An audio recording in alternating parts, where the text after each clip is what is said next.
Just after midnight on a quiet July night in Melbourne, Nicholas Cameron left his apartment to take his dog for a walk, a routine he followed every night. The streets were peaceful, with city lights shimmering in the distance. However, someone was lurking in the shadows, waiting for him. Suddenly, a figure sprang out and launched a violent attack. Nick's desperate pleas for help went unanswered. As the police investigated, they uncovered a disturbing tale of control, jealousy, and betrayal, ultimately revealing an unexpected mastermind behind the attack. Nicholas Cameron, commonly known as Nick, was born on November 6, 1981, in Australia. Although the specific city is not mentioned, he grew up with his two siblings. His mother, Mary Cameron, divorced his father, Chris, and later married a man named Frank. Despite these family changes, Nick maintained good relationships with both his biological father and his stepfather. Through his mother's second marriage, he added 5 step-siblings to his family. Little information is available about Nick's early life, personal life, or education, but some sources suggest he worked as a landscaper. In addition to his job, he was skilled at football, though he never pursued it as a profession. However, Nick's life had complications. Reports indicate that he was also involved in distributing small amounts of methamphetamine alongside his legitimate work. In his personal life, he had a tumultuous relationship with Heidi Boss, a hairstylist who was 3 years younger. Heidi had a teenage son from a previous relationship, and his father's death in a car accident had deeply affected her. Following this loss, Heidi struggled with substance abuse, which complicated her already unstable relationship with Nick. Those who knew them described their relationship as volatile, marked by frequent highs and lows. Heidi often called Nick an ungrateful idiot, highlighting the ongoing tension between them. Although Nick could be controlling and difficult, there is no evidence of him being physically abusive. The troubles in their relationship were worsened by cheating on both sides. Nick was secretly seeing another woman named Marnie, and their relationship was serious, as Marnie was pregnant with his child. At the same time, Heidi was living a double life. She had an online persona in a private community where she interacted with others who shared her interests, all without Nick's knowledge. By early July 2021, there were no signs that their relationship was getting any better, but nothing indicated that a tragedy was on the horizon. Yet, destiny had different plans. On July 10th, just after midnight, Nick stepped out of his apartment in South Bank, Melbourne, to take his dog for a walk. As he made his way to the parking area, he was suddenly attacked by an unknown man armed with a hammer and a knife. The brutal assault lasted for 11 minutes, during which Nick was left severely injured between 2 parked cars. His desperate screams filled the parking lot as he pleaded for his attacker to stop. Neighbors quickly called for help, but by the time the police arrived just 6 minutes later, it was too late. Nick, 39 years old, was found covered in blood with multiple stab wounds and serious injuries from blunt force. Despite the swift response from emergency services, their attempts to save him were unsuccessful. He was pronounced dead at the scene at 12:45 a.m. The suspect tried to escape but was caught by police close to the crime scene. He was identified as 48-year-old Stuart Lindsay Heron. Heron was arrested as he attempted to leave the apartment building via elevator, with a bloody knife found on the floor next to him. He was found carrying a bloody hammer, silver handcuffs, a dog leash, a multi-tool and a lighter. During interrogation, Heron claimed he had been waiting for hours to confront Nick, a person he didn't know personally. He had supposedly seen Nick selling banned substance to minors. Initially, Heron's story suggested he was a vigilante looking out for the community. However, as investigators continued to look into the case, alarming new information emerged. The security footage from the parking lot was crucial evidence for the investigators, helping them reconstruct the events of the incident. The surveillance cameras recorded the exact moment when Stuart, holding a hammer and a sharp object, emerged from behind a pillar where he had been hiding and launched his brutal attack. As part of their investigation, officers searched Stuart's car, which was parked near the crime scene. Inside the vehicle, they discovered a notebook filled with detailed information about Nick, including the name and address of his apartment building, the times he was typically at home, and an inventory of his valuable possessions. like cash stored in 2 safes in his apartment. When police looked into Stewart's phone, they found a folder named Target that contained disturbing information about Nick's home. It had a detailed layout of Nick's apartment, photos of his dog, and even the combination to his safe. This indicated that Stewart had carefully planned the attack and might have had inside information, potentially from someone close to Nick. The situation became even more shocking when they discovered another folder on Stewart's phone called Heidi. It contained screenshots of conversations between Stewart and Nick's girlfriend, Heidi Boss. Investigators quickly realized that Stewart had been manipulated by Heidi to hurt her boyfriend. This finding altered the direction of the investigation, uncovering a much darker motive behind the attack. Authorities soon discovered that Stewart, a former fuel mechanic and owner of a towing and repair business, had met Heidi just 6 weeks before the crime. At that time, Stewart, who was somewhat of a loner, was dealing with depression following the death of his dog. He encountered Heidi on FetLife.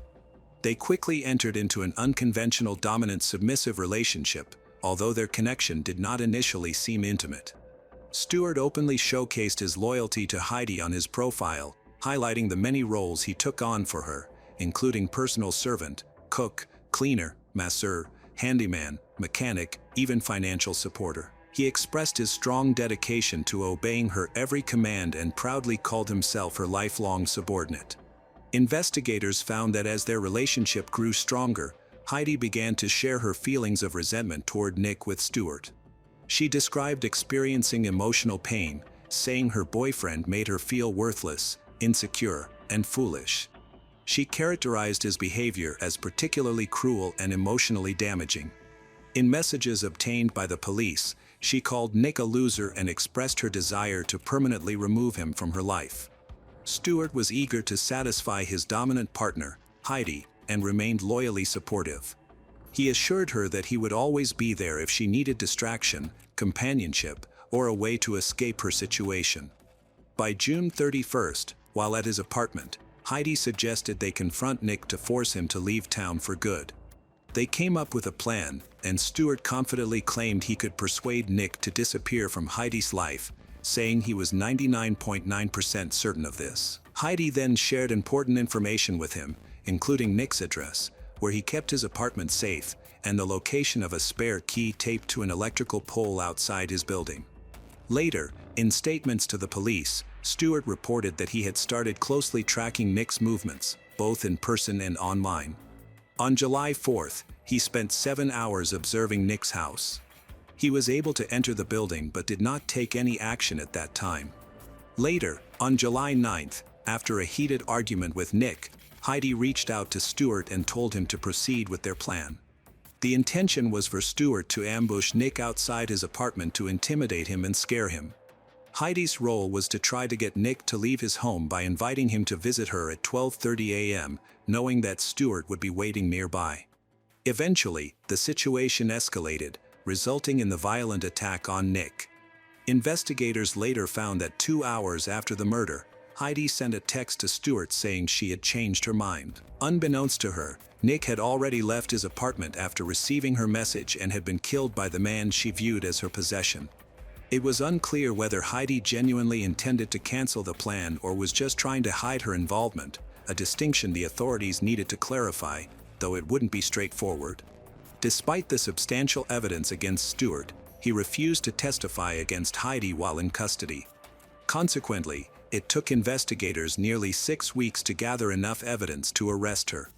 Initially, Heidi claimed she didn't know Stewart at all, but she had to acknowledge their connection when police revealed the $2,000 bank transfer linking them. During her interrogation after being arrested, Heidi tried to clarify her relationship with Stewart. She explained that their dynamic was one where she held the dominant position, and Stewart's role was to put her needs above everything else. In her view, submissives are expected to go to great lengths to make life easier for their dominant partner, even if it means violating moral and legal boundaries. This helped explain why Stewart had taken such drastic actions to satisfy her. Heidi was charged with murder due to her involvement in Nick's death. However, at her first court appearance, she requested bail, stating that she only intended for Stewart to intimidate Nick and never thought he would resort to using weapons or killing Nick. Her defense lawyer argued that the prosecution's case was weak and did not have enough evidence. In contrast, the prosecutors argued against her release, claiming that Heidi had not only conspired against Nick, even though they were in a relationship, but also shared important information about the security of his apartment building with Stewart and actively encouraged him to come outside through text messages. The prosecution believed these factors showed her significant involvement in the crime. In the end, the judge denied her request for bail, stating that he did not agree with her defense lawyer's assessment of the case as weak. By November 2022, 37-year-old Heidi pleaded guilty to manslaughter in exchange for a reduced charge. During a hearing on November 29, her lawyer stated that although Heidi suspected Stewart had connections to outlaw motorcycle gangs, she never directly told him to kill Nick. The court was informed that in the months before the crime, Heidi's mental health had seriously declined. Her difficulties were rooted in a failed marriage and the tragic death of her ex-husband in a car accident. Following these events, she developed a worsening banned substance addiction, which intensified after she began her relationship with Nick, who was already involved in banned substance trafficking. The judge recognized that Heidi had reached a critical moment in her life when she came up with a dangerous plan with her co-defendant to intimidate Nick. He acknowledged her struggles with post-traumatic stress disorder after her husband died, and how hard she had worked to raise her son while keeping her difficulties private. Despite these factors and her promising chances for rehabilitation, the judge stated that they could not excuse her from facing the consequences for her part in the events that caused Nick's death. Heidi received a prison sentence of 6 years and 3 months, with the chance of parole after serving 3 years and 3 months. Since she had already spent 580 days in pre-trial detention, she could potentially be released in as soon as 18 months. Stewart initially pleaded not guilty to Nick's murder, and his trial was scheduled for May 2023. However, in March 2023, he changed his plea to guilty. Later, in August, he appeared at the Supreme Court of Victoria for a pre-sentencing hearing. During the trial, the prosecution highlighted the details of the case, focusing on the brutal nature of the attack. They stated that Stewart arrived near Nick's apartment building around 8:05 p.m. on July 9, mistakenly hiding near a car he thought belonged to Nick. After realizing his mistake, he entered the level 3 parking garage through an open gate at 10:37 p.m. He then hid behind a pillar, waiting for the right moment to launch his attack. For the first time, it was revealed that Nick had suffered 14 fractures to his skull, an alarming detail that had previously been kept secret. This, along with many other injuries, illustrated the extreme violence of the assault. During the hearing, Stewart's lawyer claimed that his client had lived a normal life until meeting Heidi. It was revealed that Stewart had spoken to a psychologist, admitting that getting involved in the crime was the worst decision he ever made. The judge expressed his shock at the situation, noting that Stewart seemed to be infatuated with Heidi and hoped for a deeper connection. Lost in a fantasy involving power and submission, he inexplicably agreed to participate in this reckless plan. The judge pointed out that apart from this incident, Stewart had never committed any serious crimes, making it hard to understand how he transitioned from a law-abiding life to committing such a brutal act. This striking contrast between his previous lifestyle and his violent actions underscored the complexity of his situation and the significant influence Heidi had on him. Stewart Lindsay Heron was sentenced to 22 years in prison, with a requirement to serve at least 15 years before he could be considered for parole. The court took into account the 2 years he had already spent in pre-trial detention. As the sentence was announced, Nick's family hugged each other in the courtroom, finding some comfort in the justice delivered. Hello everyone, today we will learn about another case.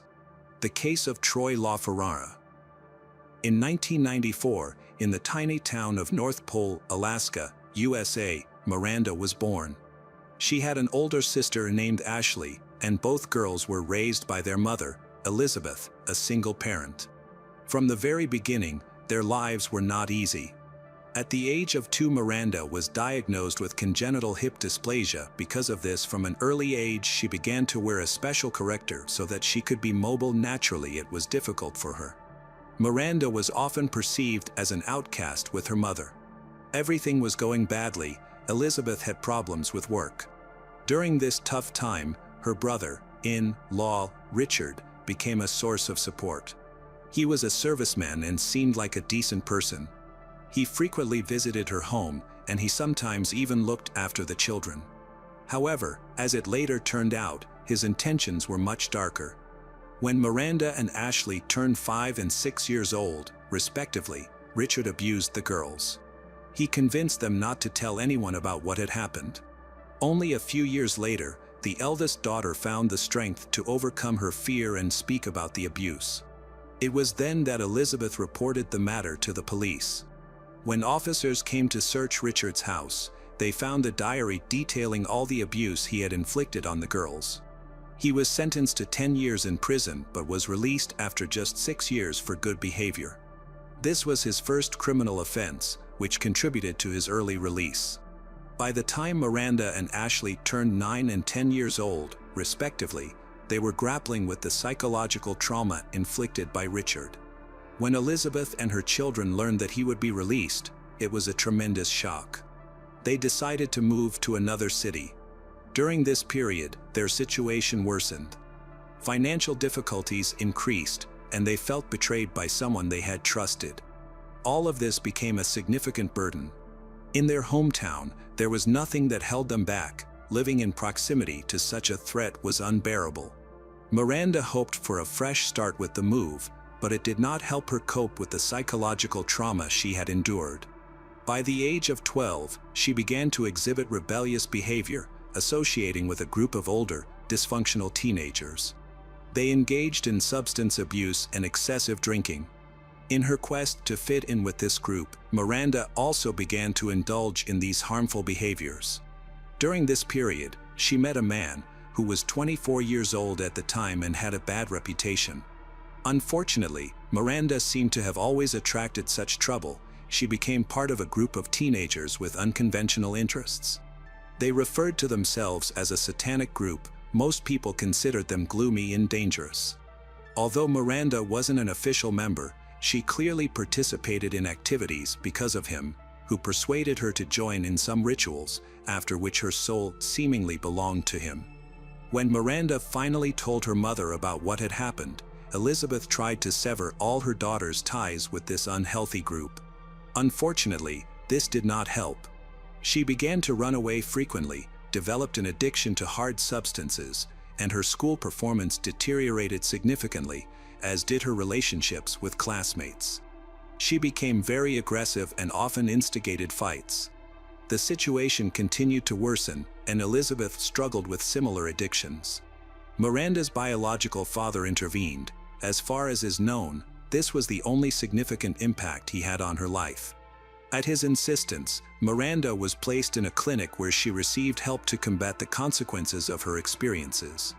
She was prescribed medications and diagnosed with mental disorders. Unfortunately, this was of little help. According to people who were well acquainted with the dysfunctional family, by the age of 16, Miranda decided to drop out of school. At the same time, she immersed herself in wild parties with her troubled peers. She began a series of relationships with older men, one of whom got her pregnant. Although Miranda decided to keep the child, she didn't even know who the biological father was. After that, Elizabeth asked her to terminate the pregnancy. Meanwhile, relations with her family deteriorated to an extreme point. Ashley could no longer watch her mother and sister turn into addicts. She felt forced to leave home, resulting in Miranda losing her only support. By this time, after Elizabeth's overdose, social services decided to take Miranda away from Elizabeth. She is destined to be in a new family in a small town called Dan in North Carolina. It was here that Miranda met a 20-year-old man named Alit Barber. By this time, Miranda was 17, and Alit was engaged to a girl who was expecting a child with him. This girl later turned out to be another underage student. A love triangle formed around Alit, who had 2 pregnant girls at once. The children were born about a month and a half apart. Now, the group had 2 newborns that needed care. However, all of them are not mature enough to take on the responsibilities of being parents. A few months after the children's birth, Alit's own daughter was hospitalized due to an overdose of sedatives. The behavior of the biological father had always been problematic, and from that moment, it only deteriorated further. His relationship with his fiancée began to suffer, and she ultimately decided to break up with him, leaving with the child for another city. This led to Alit and Miranda being together, forming a full-fledged couple, raising little Arya together. During this time, Miranda willingly talked about her difficult past, and Alit became intrigued as they discussed her experiences with the satanic cult. About a year into their relationship, they decided to leave North Carolina, as their families did not approve of their lifestyle. This escape was necessary to distance themselves from constant conflicts and the supervision of the older generation. Thus, a series of moves began for the young family. They struggled to settle down anywhere for long due to employment difficulties, until they finally reached a suburb in Pennsylvania called Port Trevorton, where only about 400 people lived at that time. They had neither money nor work to establish a foothold. However, Alit had a friend in the area who helped them by providing a place to stay. They were essentially marginalized individuals, making it challenging for them to find regular employment, as they were quite unsociable, which led to difficulties with social interactions. On October 22nd, Miranda, in her search for income, decided to offer herself as an escort service. She emphasized in her advertisement that she was not willing to provide intimate services but was available for companionship and to accompany men to various events. Outwardly, she seemed quite pleasant, and she met several men for $80, engaging in conversations but without intimate contact. It is difficult to say for sure whether she truly adhered to the boundaries she set. In one such encounter, she met a man named Troy LaFerrara, a 42-year-old married man who had been a decent family man and church member for decades. Upon seeing Miranda's advertisement, he became immediately interested. When he called Miranda, he offered a different type of service, not just companionship, which angered her. She refused his proposal, pointing out what she had written in her ad. After some time, however, disturbing thoughts began to plague her mind. Miranda and Alit realized they were dealing with a rather wealthy man since he had made a very generous financial offer. After discussing it, they recognized that this could be a potential way to alleviate their financial struggles. Although they had not previously fantasized about such desires, the allure of crime as a solution to their financial difficulties excited both Alit and Miranda greatly. At the beginning of their relationship, Alit and Miranda immediately developed a common interest in satanic themes. Their conversations were often filled with dark imagery, including mentions of blood. They did not plan to kill a specific person, however. They would often end such discussions with thoughts of finding a victim and experiencing what it was like to take a person's life. When Troy made his generous offer, Miranda calmed down after the unsettling proposal and began discussing the situation with Alit.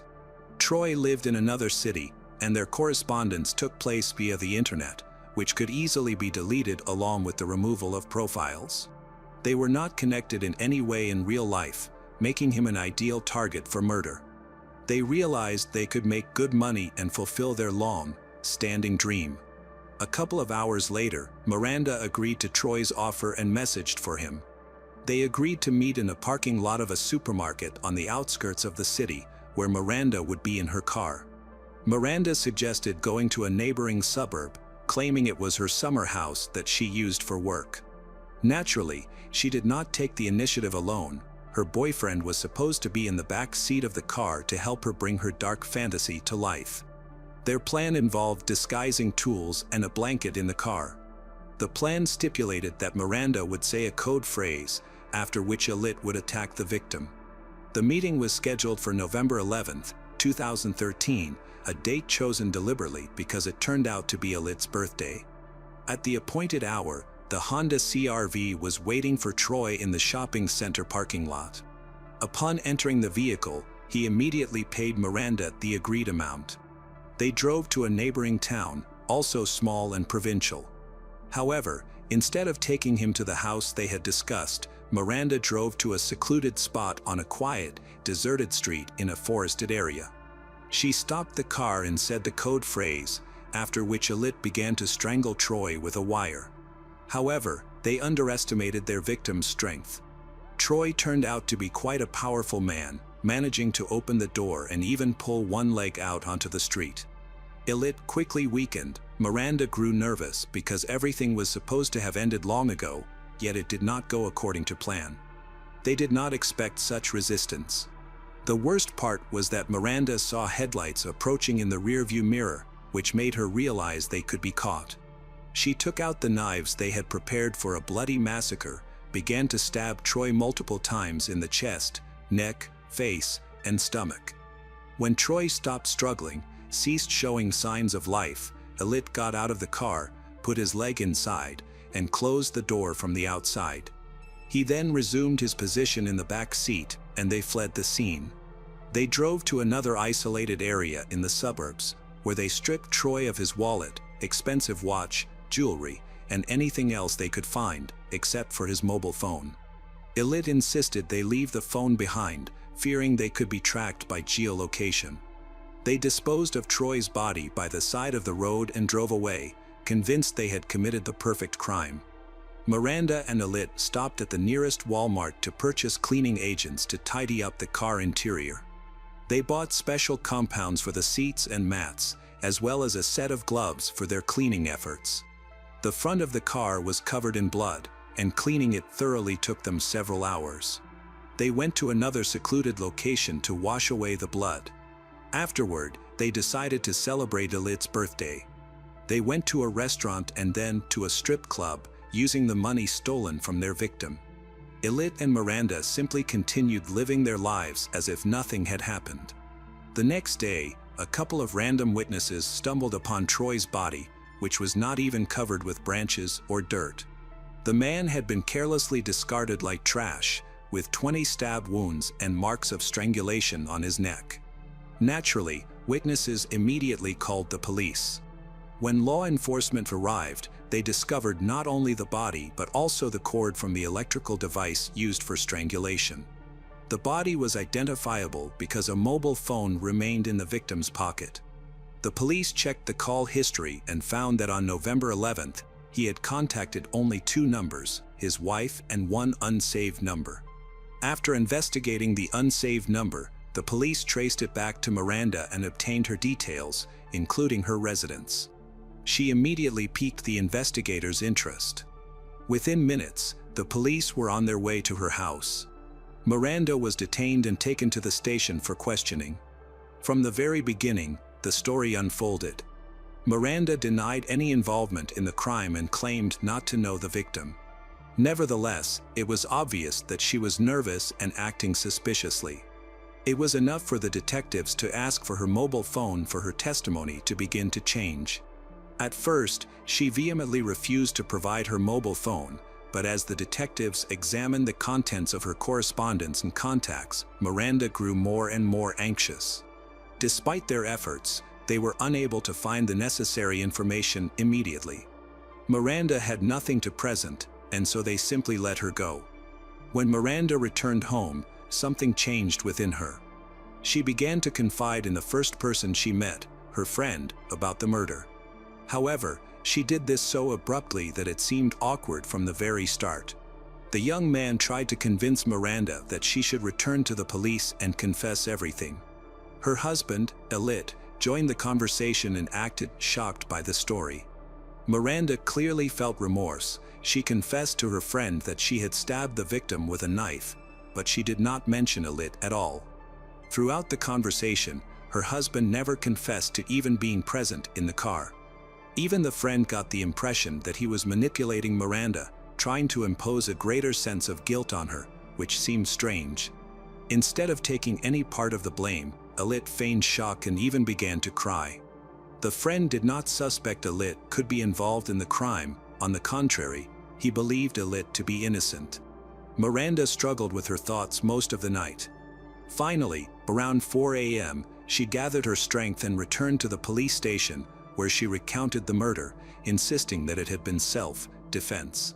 She confessed that she had agreed to meet Troy but not to provide intimate services. She had only intended to escort him. However, when Troy insisted on paying for intimate, Miranda informed him that she was only 16, which seemed to unsettle him.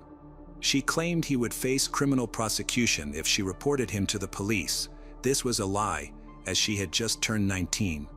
Miranda was clearly trying to shift some of the blame onto the victim to justify her actions. According to her, instead of backing off, Troy began to force her to have intimate. When he realized she was not going to comply, he became aggressive, and she felt that her life was threatened. Recalling her childhood experiences with her Uncle Richard, she claimed to have defended herself. However, Miranda's words sounded implausible, the 20 stab wounds she inflicted, which did not resemble defensive wounds. Moreover, a cord was found with which Troy had been strangled, leaving a mark on his neck that contradicted Miranda's account. It appeared that a third party had been involved. To verify her claims, the police began tracking movements before the meeting. They quickly found surveillance footage filmed in the parking lot just 5 minutes before the scheduled encounter. The recording showed an unknown young man hiding in the back seat of the car, who was soon identified as 22-year-old Alit, Miranda's husband. It was decided to question him. The criminals clearly had not thought through their plan, as they lacked a coherent version of events. As a result, Alit provided a version that was completely different from Miranda's account. Detectives immediately noted that while Miranda was very emotional, Alit showed no feelings. He was cold but surprisingly quick to talk, as if he had long wanted to discuss the crime. While describing the attack, Alit spent much more time discussing the purchases made with the stolen money, including a detailed account of the food they had eaten on his birthday. His lack of concern about the murder was unsettling. After this, Alit and Miranda were arrested and remained in custody until the hearing. However, by that day, both had retracted their statements, now claiming their innocence. This contradicted what Miranda had said during a television interview shortly before the hearing began, where several journalists had spoken to her. Miranda participated in a viral interview, stating that this was not her first experience with such circumstances, and claimed she had stopped counting the victims after reaching the 22nd murder from 2008 to 2013. However, all this seemed absurd. The family spoke out in defense of Miranda, and everyone who knew her well insisted that she had lied her entire life. The reasons for her actions were always the same: Miranda just wanted to draw attention to herself and enjoyed it. Despite this, she insisted that all the murders began when she became a member of a Satanist group in her teens. Miranda avoided details and did not even know the names of the victims, yet she persistently called herself a serial killer. She claimed that her group only killed those who committed bad deeds, for which she was nicknamed Dextrin. During her conversations, she was unable to provide details about these episodes, of which she claimed there were many more. She mentioned living in Alaska during this period, where there were reportedly many missing people. It seemed that all this was a blatant lie. Additionally, her behavior clearly did not align with that of an experienced criminal. She even left the victim's mobile phone right in his pocket without hiding or destroying it. Troy LaFerrara was actually the first victim. During the investigation, it turned out that 2 more men had responded to Miranda's ad, but they did not come, thus saving their lives. However, there were opposing opinions. Psychologists worked extensively with her, and some were convinced that she had killed people before. She frequently talked about her life, including all these alleged ritual murders, and recounting these stories was one of her favorite activities during their relationship. She spoke eloquently about these stories, although she refused to repeat them to journalists, claiming it was to protect the other participants in the murders. Her friends thought she was possessed, while others in the prosecutor's office believed the criminals were trying to avoid the death penalty by claiming insanity. All this was very difficult to prove or disprove, given the numerous statements from the detainees. Before the hearing began in 2016, everything was still uncertain. However, other upheavals occurred. The mother of Miranda voluntarily took her own life. She could not cope with the public pressure of being accused of raising a monster. By that time, she had been struggling with addiction and mental health issues for many years, and her relatives believed she simply could not manage them. She did not leave a suicide note, so it is not known for certain how much influence her daughter had on this decision. Many believe that the public pressure surrounding Miranda was the last straw. That same year, while in prison, Miranda asked for a divorce from her husband. She continued to insist that she was a victim from the day she was born, claiming she was surrounded by manipulators, liars, and criminals. One day, she recounted how she was tied to a bed and had an abortion at home. This happened after she told her mother she was pregnant but did not know by whom. Her ex-boyfriend allegedly forced her into prostitution from the age of 12. However, it is difficult to determine which, if any, of these claims were true. Despite being diagnosed with several abnormalities in the hospital, it remains uncertain whether she ever took medication for conditions such as attention deficit disorder, schizophrenia, or bipolar disorder. Feeling the attention and interest of the public, Miranda continued to spin one tale after another. Now she remembered the name of a boy, whom she claimed was killed in another ritual. She then stated that she voluntarily went to the police because she wanted to be arrested to finally stop killing. Elit and Miranda were found guilty. However, there were difficulties in determining the punishment due to their young age. The prosecutor's office fought in vain for the death penalty but was unsuccessful, largely due to organizations advocating for the abolition of the death penalty. As a result, in September 2014, they were sentenced to life imprisonment. Aria fell under the jurisdiction of Child Protective Services. Given how public the scandal was, the little girl's name was changed, and she was placed in a foster family.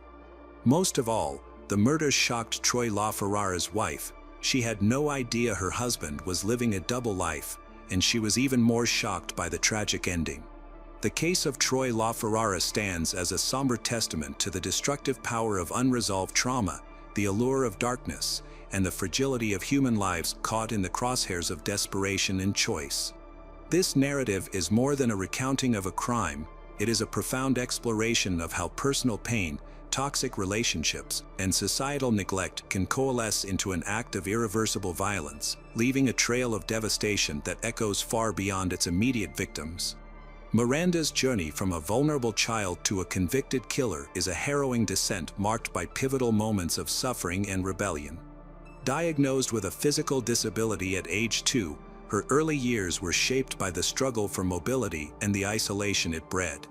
The abuse she and Ashley endured at 5 and 6, respectively, from Richard, a trusted family figure whose dark intentions were later exposed in his diary, planted seeds of trauma that would grow unchecked. Troy LaFerrara, a church-going husband and father, entered this story as an unlikely victim, drawn by Miranda's online ad for companionship in October 2013. His offer of payment for more than she advertised sparked a plan born of financial need and dark fantasy.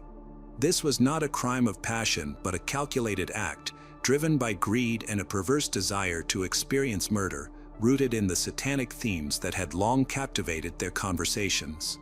The story of Troy LaFerrara is a mirror to society's failures and humanity's capacity for darkness, a call to confront the roots of violence, trauma, isolation, and the allure of destructive bonds, while mourning the lives it claims.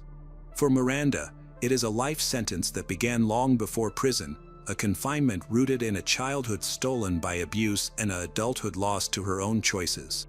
For Elit, it is the end of a path paved by recklessness and a chilling lack of remorse. For the rest of us, it is a plea to see the unseen, to intervene before despair turns deadly, and to honor the sanctity of every life, however flawed, that crosses our path. In the quiet of Port Trevorton, Troy's memory endures as a silent witness to a tragedy that need not have been, a life extinguished by two souls who chose darkness over light, leaving only questions and sorrow in their wake. Hello friends. Welcome to our channel. Today we're going to take a look at another horrible case with you. The case of Mary Griffiths. In 2009, Mary Griffiths was a 38-year-old woman and the mother of 3 daughters, aged 9, 10, and 13. All 3 children were born during her marriage. However, her relationship with her husband did not last long. By 2007, they had divorced, but they remained on good terms. Mary was granted primary custody of the children while her ex-husband took them on weekends. there were no disputes regarding this arrangement. Mary focused on moving forward and providing for her daughters. She worked hard to ensure they had everything they needed. To save time on commuting and spend more time with her children, she found a job as a fitness instructor at a gym near her rented home. Over time, Mary was able to purchase a house in the small town of Berry Street, Edmonds, UK. Her life seemed to be improving more and more. Mary decided to try building a relationship again. With her good looks, attractiveness, and great physical shape, she felt confident that finding a partner wouldn't be a problem. Thanks to her outgoing personality and striking appearance, she quickly caught the attention of John McFarlane. They met during a time when both were searching for new jobs. As they got to know each other, they discovered a shared passion for martial arts, sports, and similar perspectives on life. Over time, Mary and John began taking the same fitness classes. They both became instructors at the same fitness center. Despite some clear differences between them, they connected easily. They began spending more time together, commuting to work, having lunch, and hanging out after their shifts. John even covered for Mary at work when she couldn't make it. However, for Mary, the relationship was just a friendship. Mary is outgoing, so she easily connects with people, including John. She considers him a friend and firmly believes their relationship is purely platonic. When speaking with her family and friends, she often emphasizes that there is absolutely no possibility of a romantic relationship between her and John, partly because he is married. Unfortunately, John saw things differently. He interpreted Mary's friendliness and conversations with him as a sign that they could become a couple. Deeply infatuated with her, he began to romanticize their interactions. Mary's behavior only reinforced his feelings. For years after they became friends, Mary helped organize John's 40th birthday party. John misinterpreted this gesture as something deeply personal, an indication that she had romantic feelings for him, which only reinforced his certainty about his feelings for her. John was naturally introverted and had little experience with women who offered him the kind of warmth and care that Mary did. His marriage had grown cold over time, so Mary's attitude felt especially significant to him. After the birthday party, he started dreaming of a life with her by his side. These fantasies quickly turned into an obsession, despite him still being married. He began discussing with his friends the possibility of divorcing his wife to pursue Mary. Mary, however, was unaware of his feelings. A few months later, she started dating someone else, which shocked and disappointed him. Mary was happy in her new relationship and openly shared details with him, not realizing the emotional pain it caused. For him, the situation became deeply traumatic. Resentment and anger built up over time, eventually becoming impossible for him to contain. Mary shared a post about her boyfriend on social media, and that was when the problem started. John responded to the post by leaving angry messages. He insulted Mary and made baseless accusations, including infidelity and a reckless lifestyle, none of which were true. John's behavior grew increasingly obsessive, and he started attempting to intimidate Mary through frequent and unsettling phone calls. Mary started to notice that John would appear at places she visited, even though he had no reason to know her whereabouts. Their interactions dwindled, and the distance between them grew, but John was clearly unhappy about this. The tension escalated further as he bombarded her with daily phone calls. His erratic behavior began to strain her relationship with her new boyfriend. Mary's friends and family observed that John acted as though they had been in a romantic relationship and believed she had betrayed him. He seemed consumed by these imagined scenarios, leading to ongoing dissatisfaction and aggression. Although John's actions were not illegal, Mary had made it clear on multiple occasions that she only considered him a friend and never intended for their relationship to be more than platonic. Unfortunately, John's perception of the situation did not align with reality. Mary grew increasingly anxious due to John's troubling behavior. Fearing his aggression, she avoided public places in the city, worried she might encounter him. Her fears escalated when an intruder entered her home late at night and slashed all 4 tires on her car. She suspected that John was responsible. She was convinced he wanted to sabotage her relationship with her new boyfriend, leaving her isolated. His interference was successful when he spread false information about her, ultimately causing her and her boyfriend to break up. Mary was devastated by the breakup, while John felt triumphant. Misinterpreting her distress, he believed she was now available and ready to be with him. He saw her resistance as playful teasing, deluding himself with fantasies about their connection. Feeling haunted, John took a drastic step. After learning that Mary had broken up with her boyfriend, he immediately went to court to file for divorce from his wife. Although they had been married for over 20 years, John was determined to leave and start a new life with another woman. This became particularly troubling when Mary found out. She couldn't understand where he was getting his ideas or what was influencing his decisions. The entire situation deeply unsettled her. Seeking advice, she often spoke with her relatives, who encouraged her to contact the police. Mary had enough evidence to take action against him, but her doing so only escalated the situation. John began bombarding Mary with calls and messages. In each message, he expressed his intense emotions, insisting they could be incredibly happy together if she agreed. He claimed Mary had feelings for him that she was suppressing, urging her to be honest and embrace them so they could pursue a life together. However, Mary had no such intentions. In one conversation, she firmly stated that they were just friends and that she had no plans to take their relationship beyond that. This upset John, as his perspective on friendship was different from Mary's. Yet, he couldn't resist trying to become more involved in her life. Although she rejected all his romantic advances, she still maintained their friendship. It seemed she pitied him, and perhaps even feared that ending their connection would lead to serious problems. Mary hoped to continue the relationship peacefully. He, however, took every opportunity to be near her, visiting her home frequently, and she always let him in. During these visits, he repeatedly made advances, such as attempting to kiss her when they sat together on the couch. Mary consistently rejected him, but he persisted. Mary considered ending the meetings, but John then used his cleverness to get closer to her daughters. He bonded with them, spending quality time together, and they began asking when he would visit again. After John's divorce, he spent almost all his free time with Mary and her children, as though he were waiting for them to invite him to live with them. Meanwhile, Mary's relationship with her ex-boyfriend remained unresolved. Both she and her ex had doubts and considered rekindling their relationship. However, those doubts were primarily rooted in John's behavior, making them uncertain about the possibility of being together again. Whenever John sees Mary and her ex-boyfriend together, he gets angry and often has aggressive outbursts. On one occasion, he lost control entirely. Still, she tried to remain patient, while John blamed her for the breakup of his relationship. Eventually, she asked her ex-boyfriend to visit her home more frequently to help her and her children feel safer during those moments. When John found out, he reacted badly. He began posting misleading content on social media, claiming he was in a relationship with Mary. Tired of the situation, she decided to put an end to it. She left a comment under the post, clearly stating that there was no relationship between them.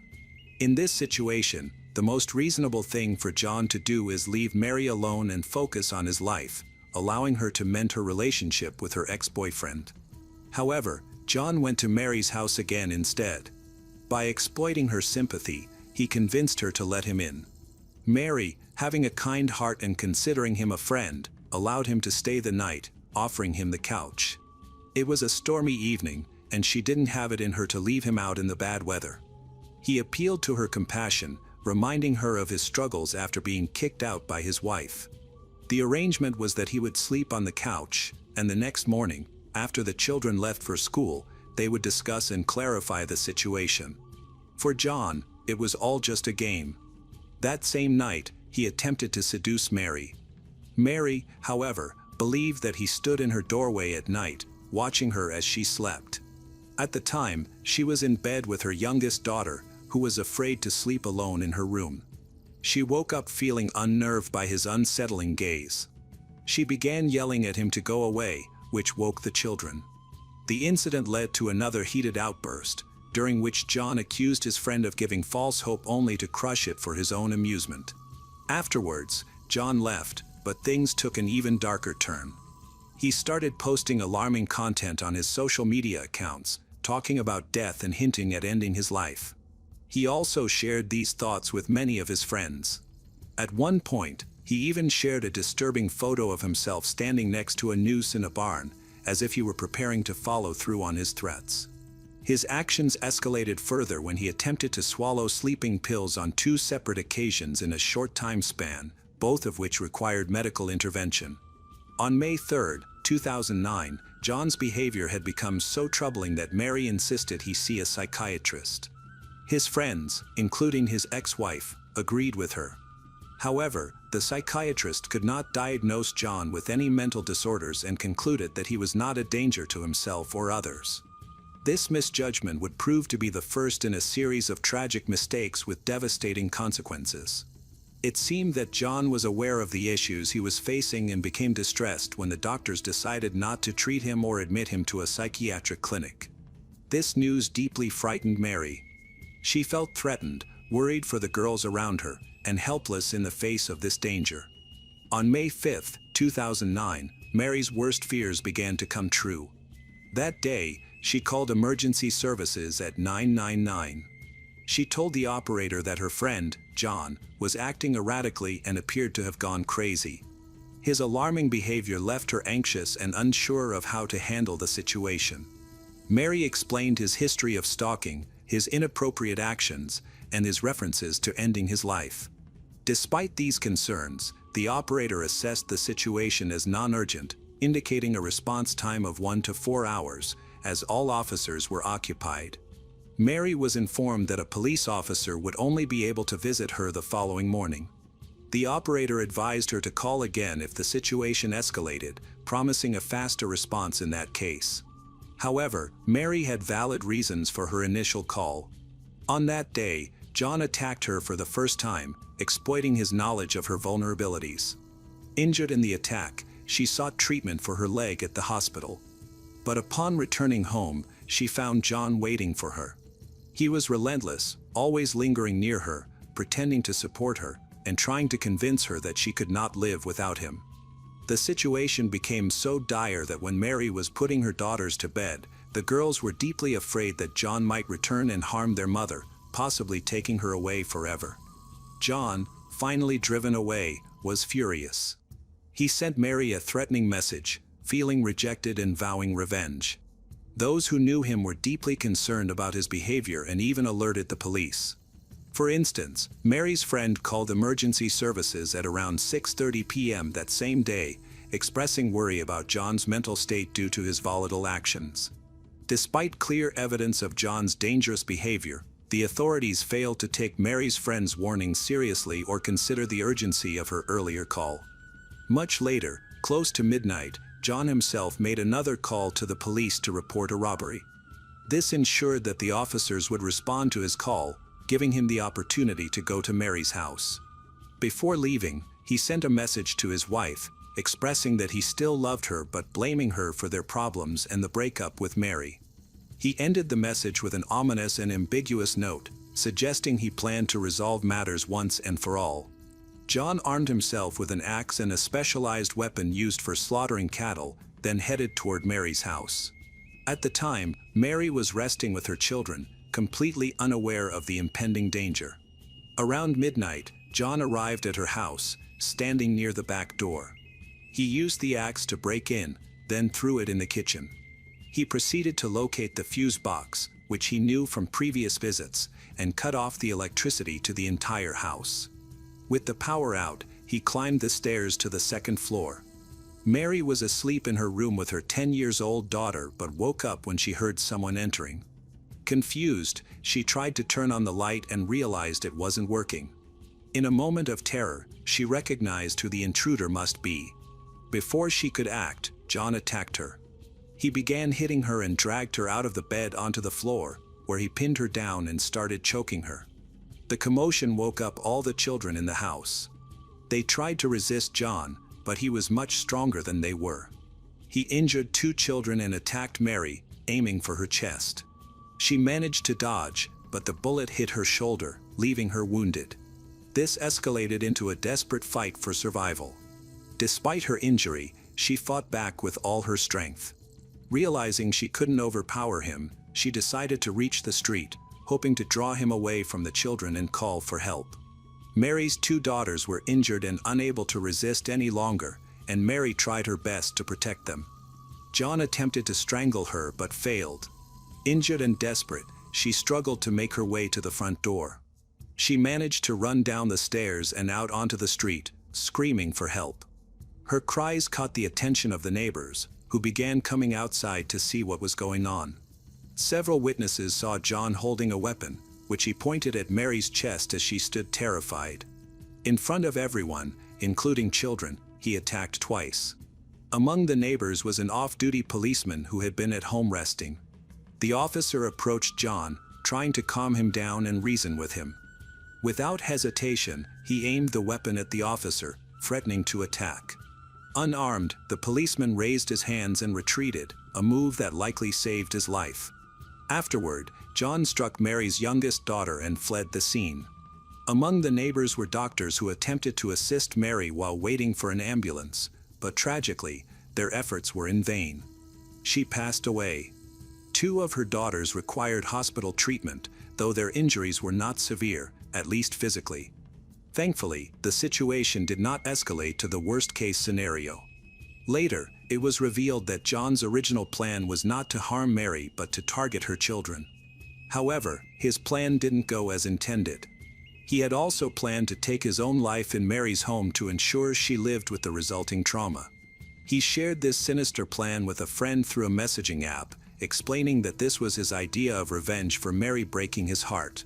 Sadly, the friend dismissed these remarks and did not intervene, merely advising John to return to his wife and calm down.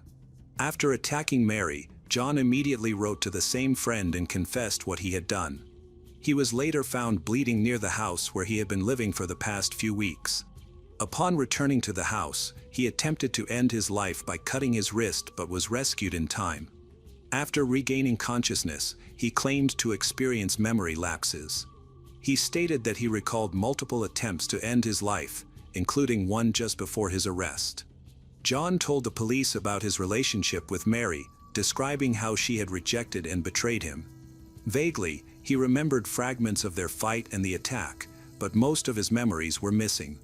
While it appeared that he may have been in a state of emotional distress, the detectives believed he was feigning mental health issues to avoid responsibility for his actions. Their suspicions were reinforced by evidence that John had carefully planned the crime.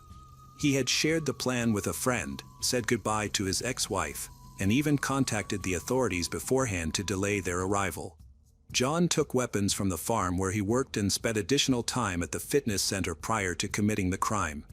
This further demonstrates that his actions were intentional, in contrast to those of individuals suffering from severe mental illnesses.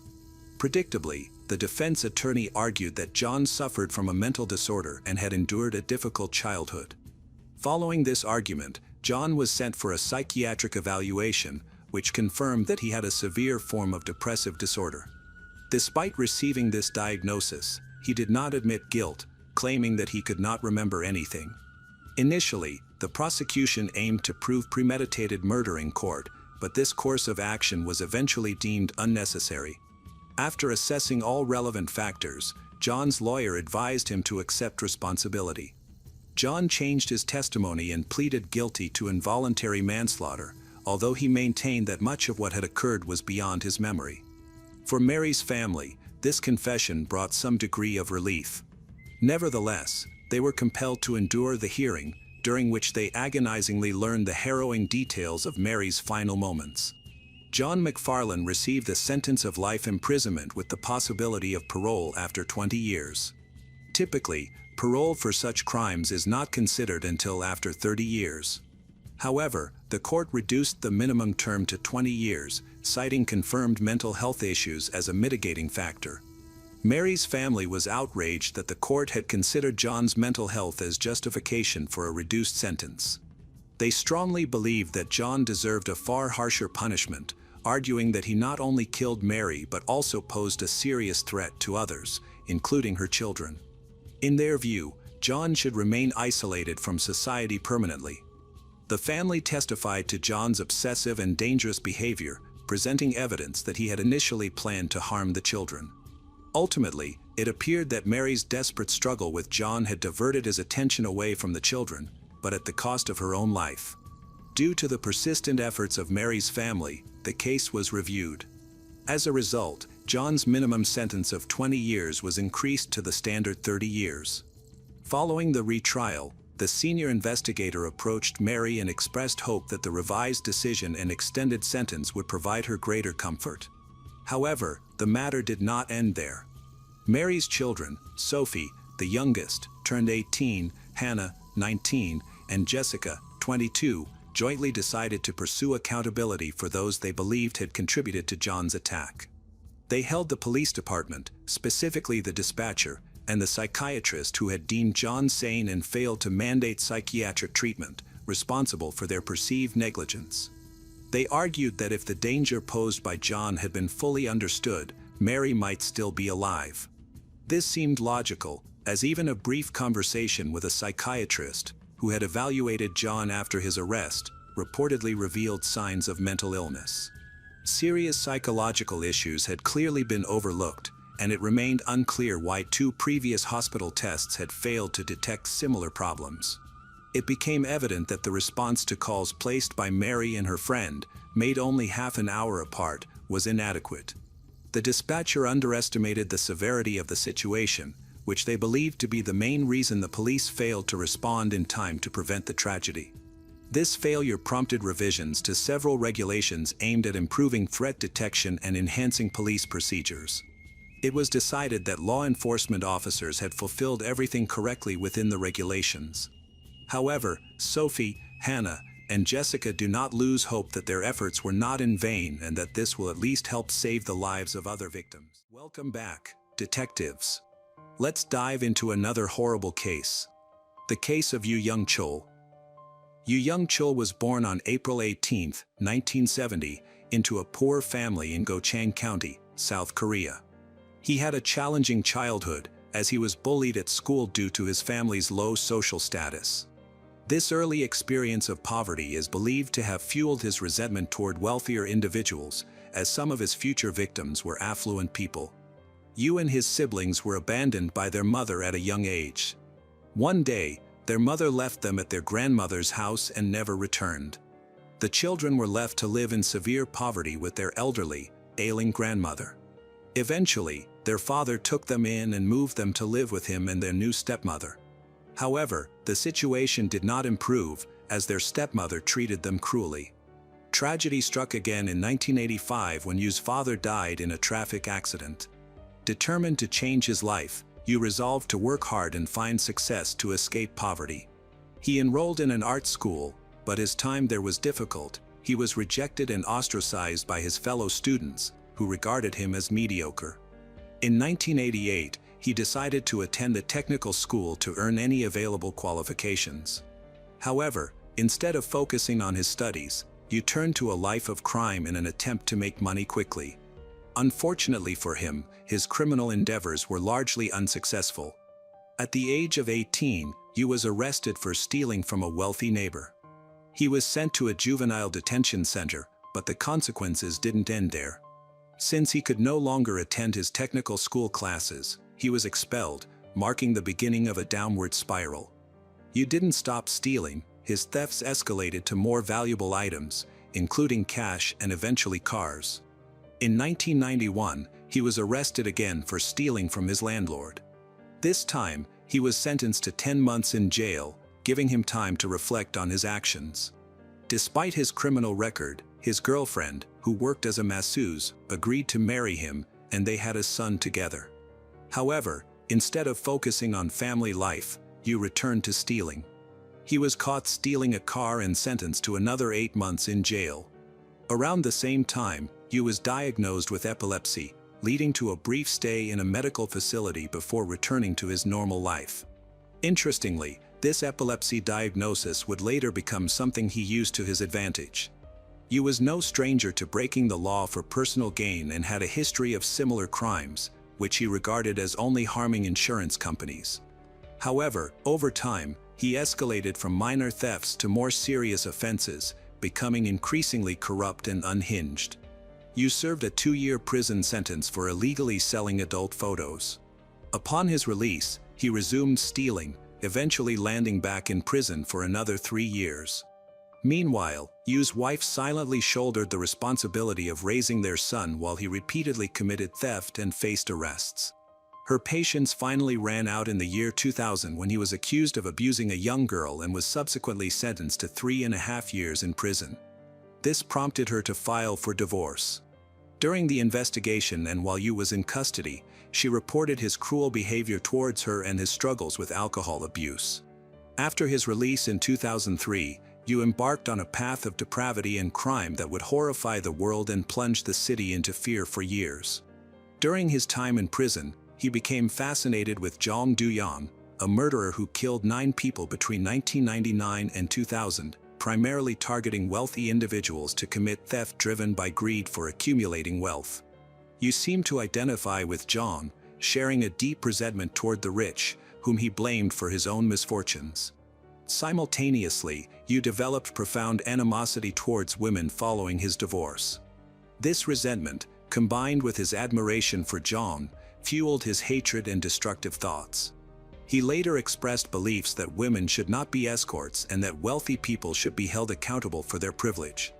After moving into his mother's house following his release, these twisted ideologies drove him further down the path toward the horrific crimes that would eventually earn him the title of the Cloaked Killer. Yu was granted permission to see his son, though these visits could have taken a much darker turn. Yu had devised a plan to exact revenge on his ex-wife in the most brutal way possible, intending to kill both her and their son. However, he ultimately admitted that he couldn't bring himself to follow through with it, leaving his wife and child unharmed. Instead, he shifted his focus to a new target: wealthy individuals. But before pursuing this goal, Yu decided he needed to practice killing, and he already had a plan for how to do so. Yu crafted his own weapon by modifying a large hammer, shortening its handle for convenience. Armed with this weapon, along with a knife and gloves, he prepared for what he called his revenge. To test his weapon, Yu began luring stray dogs into isolated areas of the woods and brutally attacking them. It's worth noting that many serial killers exhibit similar behaviors in their early years. By September 2003, Yu was just an ordinary man who had recently been released from prison and was savoring his newfound freedom. However, this freedom was short-lived. Within 2 weeks, he began executing his sinister plan, targeting a wealthy neighborhood. His first victim was identified quickly. Professor Lee Deok-soo, a wealthy man in his 70s, lived with his wife, Lee Eun-ok, in one of the elegant houses in the neighborhood. At 10 a.m., Yu forcefully entered their home, armed with his homemade hammer. He first struck Deok-soo in the neck before shifting his focus to Eun-ok, brutally striking her with the hammer until he was certain she was dead. Finally, he brought Deok-soo's life to an end. After committing the crime, Yu calmly cleaned the rooms, scrubbed away the blood, and walked out. However, he soon realized he had left his knife behind and returned to retrieve it. This time, when he broke into the house more aggressively and caused damage, he deliberately staged the scene to resemble a botched robbery in an attempt to mislead investigators. This plan ultimately backfired. When the police inspected the crime scene, they discovered footprints that later proved to be a significant clue. On October 9th, in another upscale neighborhood of Seoul, Yu, carrying the same weapons, broke into a wealthy family's home around noon. Inside, he encountered an 85-year-old woman named Kang Eun-sun and fatally stabbed her with a knife. Her screams caused her daughter-in-law, Lee Suk-jin, to rush into the room. Yu angrily demands that Suk-jin bow her head in defeat, but she firmly refuses and even threatens him in front of her husband and sons. Enraged, Yu reacted violently and killed her swiftly. Eun-sun's disabled nephew, Go Jin-soo, became Yu's next victim. Yu forced him to kneel and brutally beat him with a hammer, killing him mercilessly. This case revealed just how severely Yu's psychopathy had escalated. Evidence from this crime scene and previous ones caught the attention of the police, providing them with a crucial lead. Investigators launched a search through their database to identify the perpetrator. Meanwhile, Yu continued his violent spree, seemingly emboldened by his actions. His next target was a 60-year-old woman named Ju Junhee, who lived alone. Yu broke into her house and, upon encountering her, dragged her into the bathroom, where he savagely beat her nearly to death. Her son later discovered her barely alive, but she succumbed to her injuries despite paramedics' best efforts, dying half an hour after being found. Media outlets began reporting on strange deaths in the area, noting their geographic proximity and raising questions about whether the crimes were connected. Evidence from various crime scenes indicated similarities between the killings, making the connection increasingly apparent. Public fear grew, yet police initially denied any links between the murders. It would be several weeks before Yu's dark urges drove him to kill again. On November 4, 2003, he broke into a home in a wealthy neighborhood located in Gyeonggi Province. Inside, he confronted the housekeeper with a knife, threatening her to comply with his demands. Under duress, she led him to the owner's bedroom, where the 87-year-old homeowner, Kim Jong-suk, and a 1-year-old child, presumably her grandson, were present. But this time, Yu encountered a situation he had never faced before.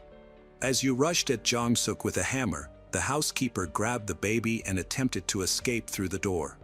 Instead of attacking the child, Yu took him from her, carried him to another room, and left him there unharmed. Returning to the bedroom, Yu discovered the homeowner was dead and redirected his violence toward the housekeeper, who tragically lost her life in the attack. However, this time, Yu made a critical mistake. To cover his tracks, he resorted to his usual method of smashing property to make the scene appear like a failed robbery.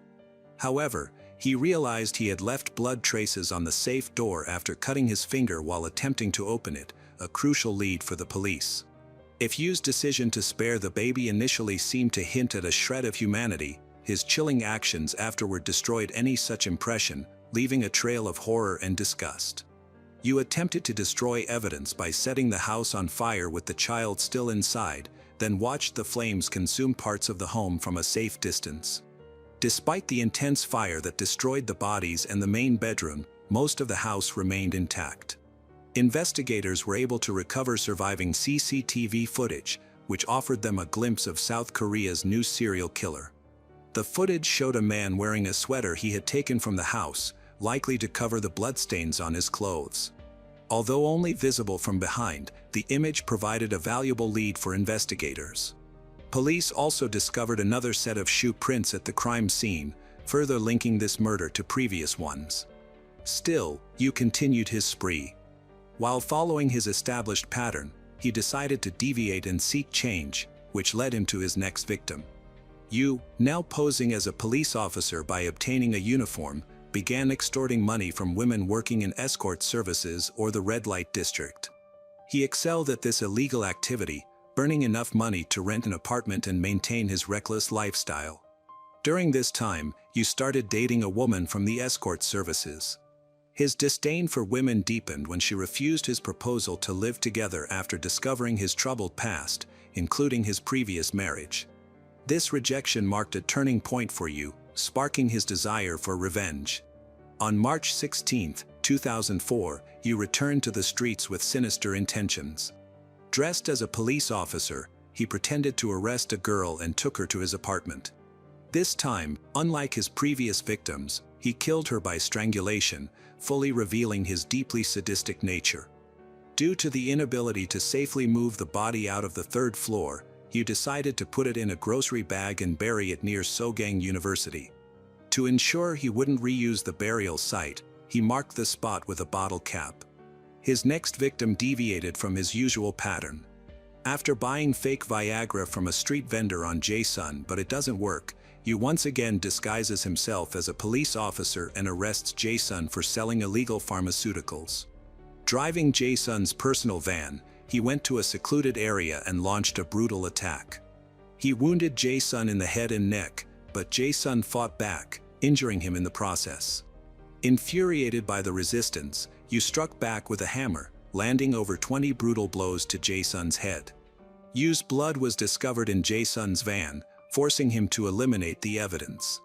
He drove the van to a nearby parking lot under cover of night and set it on fire, destroying both the vehicle and the body inside. Following this event, you focused on targeting women working in escort services within the red light district.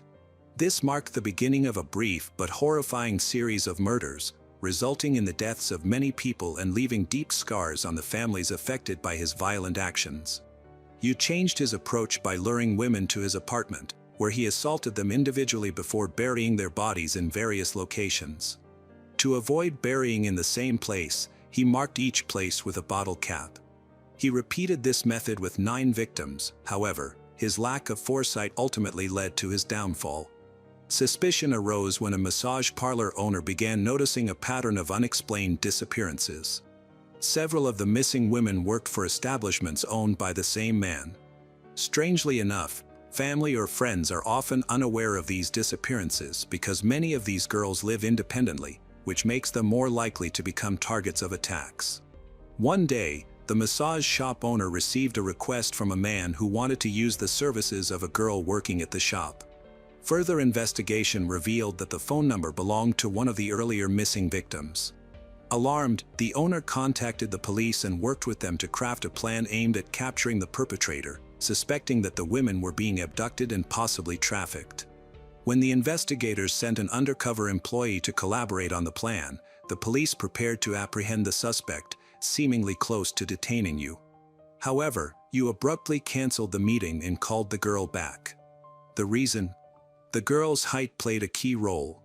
Many of Yu's victims had been forced into submissive positions, often kneeling, which indicated his preference for control.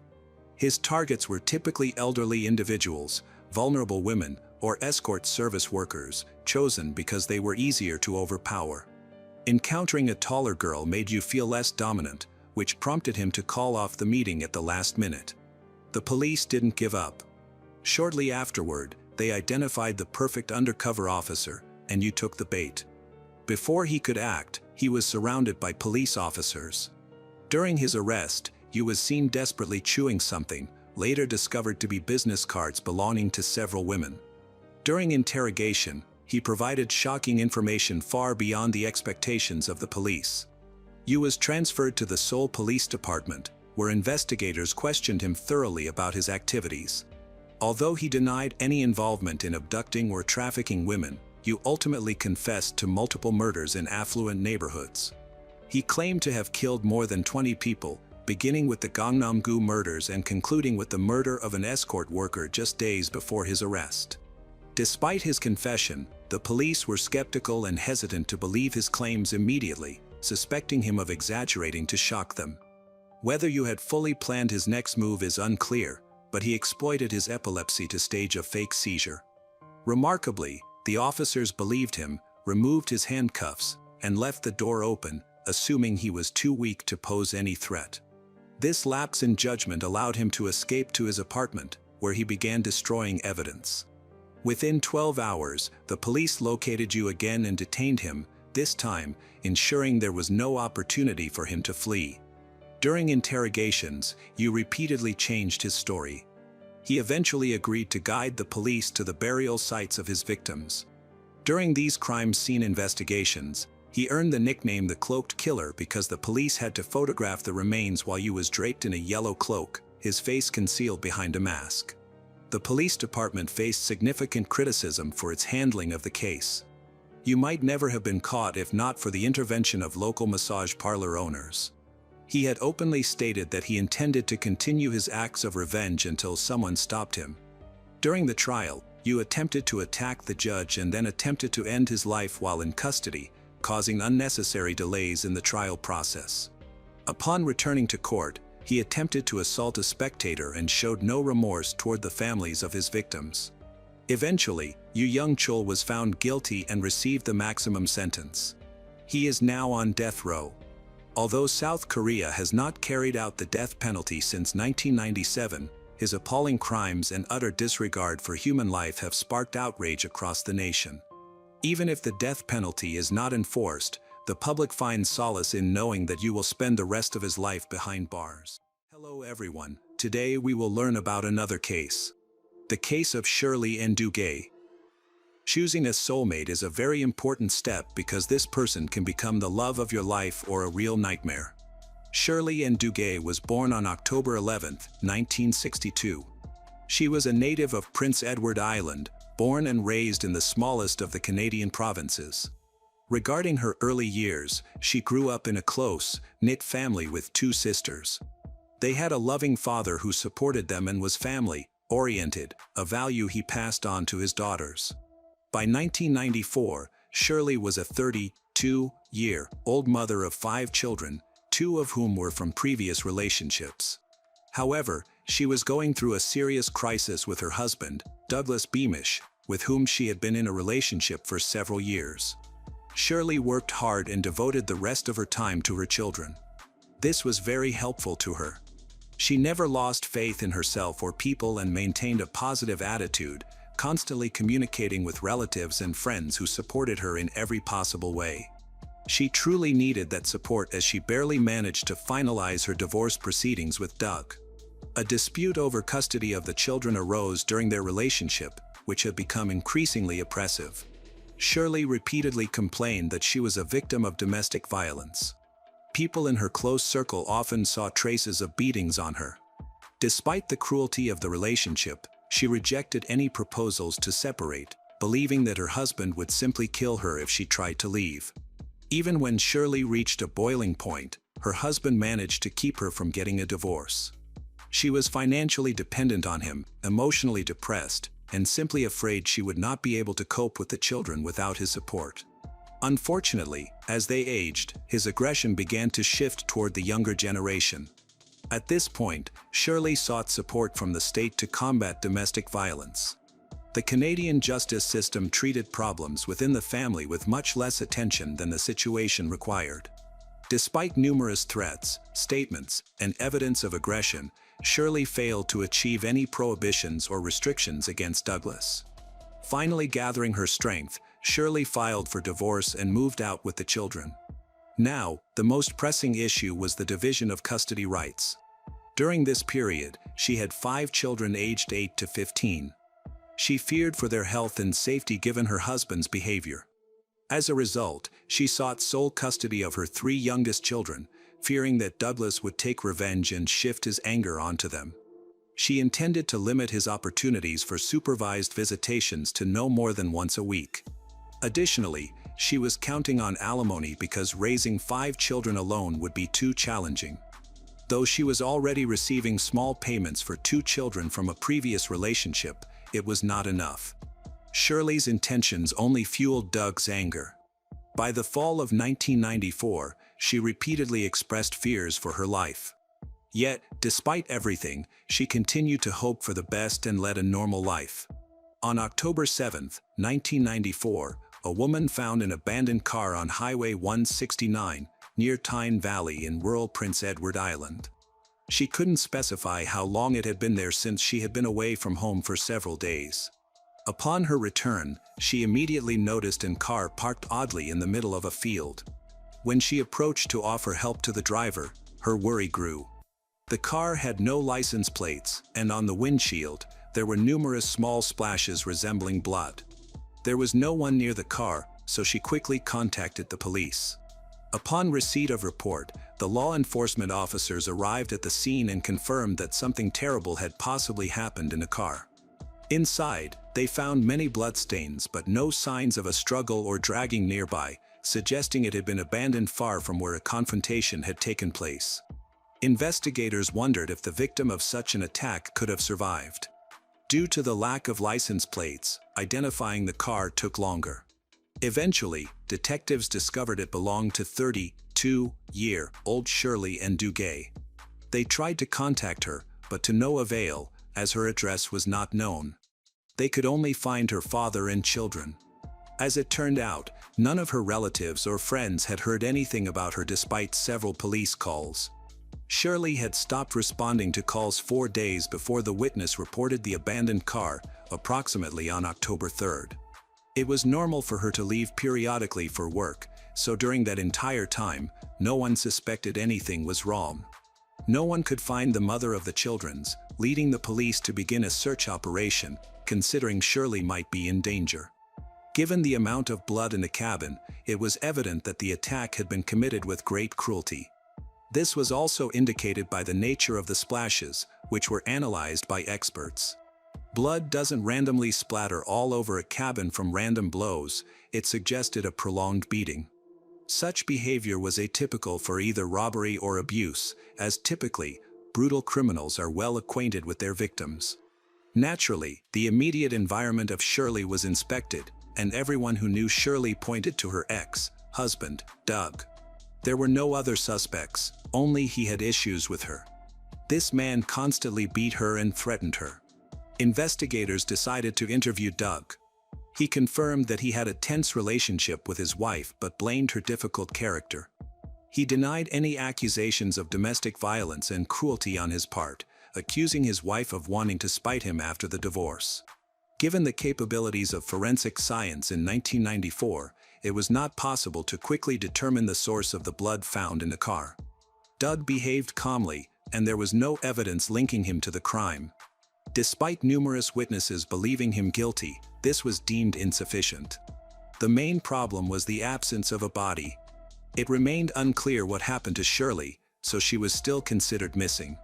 Days, weeks, and months passed. It became obvious to everyone that she was likely not alive, but the only suspect persisted. Authorities combed a vast area with a radius of tens of kilometers around where they found the abandoned car. The squad did manage to find valuable evidence, but no direct indications of Doug's involvement. Detectives interrogated him repeatedly again, but to no avail. When they compared the blood found in the car with samples from Shirley's relatives, they confirmed that the profiles matched, which meant the victim of the beating in the car, as expected, was Shirley. Interestingly, in addition to Shirley's blood, traces belonging to someone else were found inside the car. Analysis compared to Doug's blood showed that the additional blood belonged to him. However, without a body, even this evidence did not establish a direct link to the crime or elicit a confession from him. He insisted that the car was his, as Shirley had used it during their 15-year relationship, and he could have repeatedly injured himself inside it.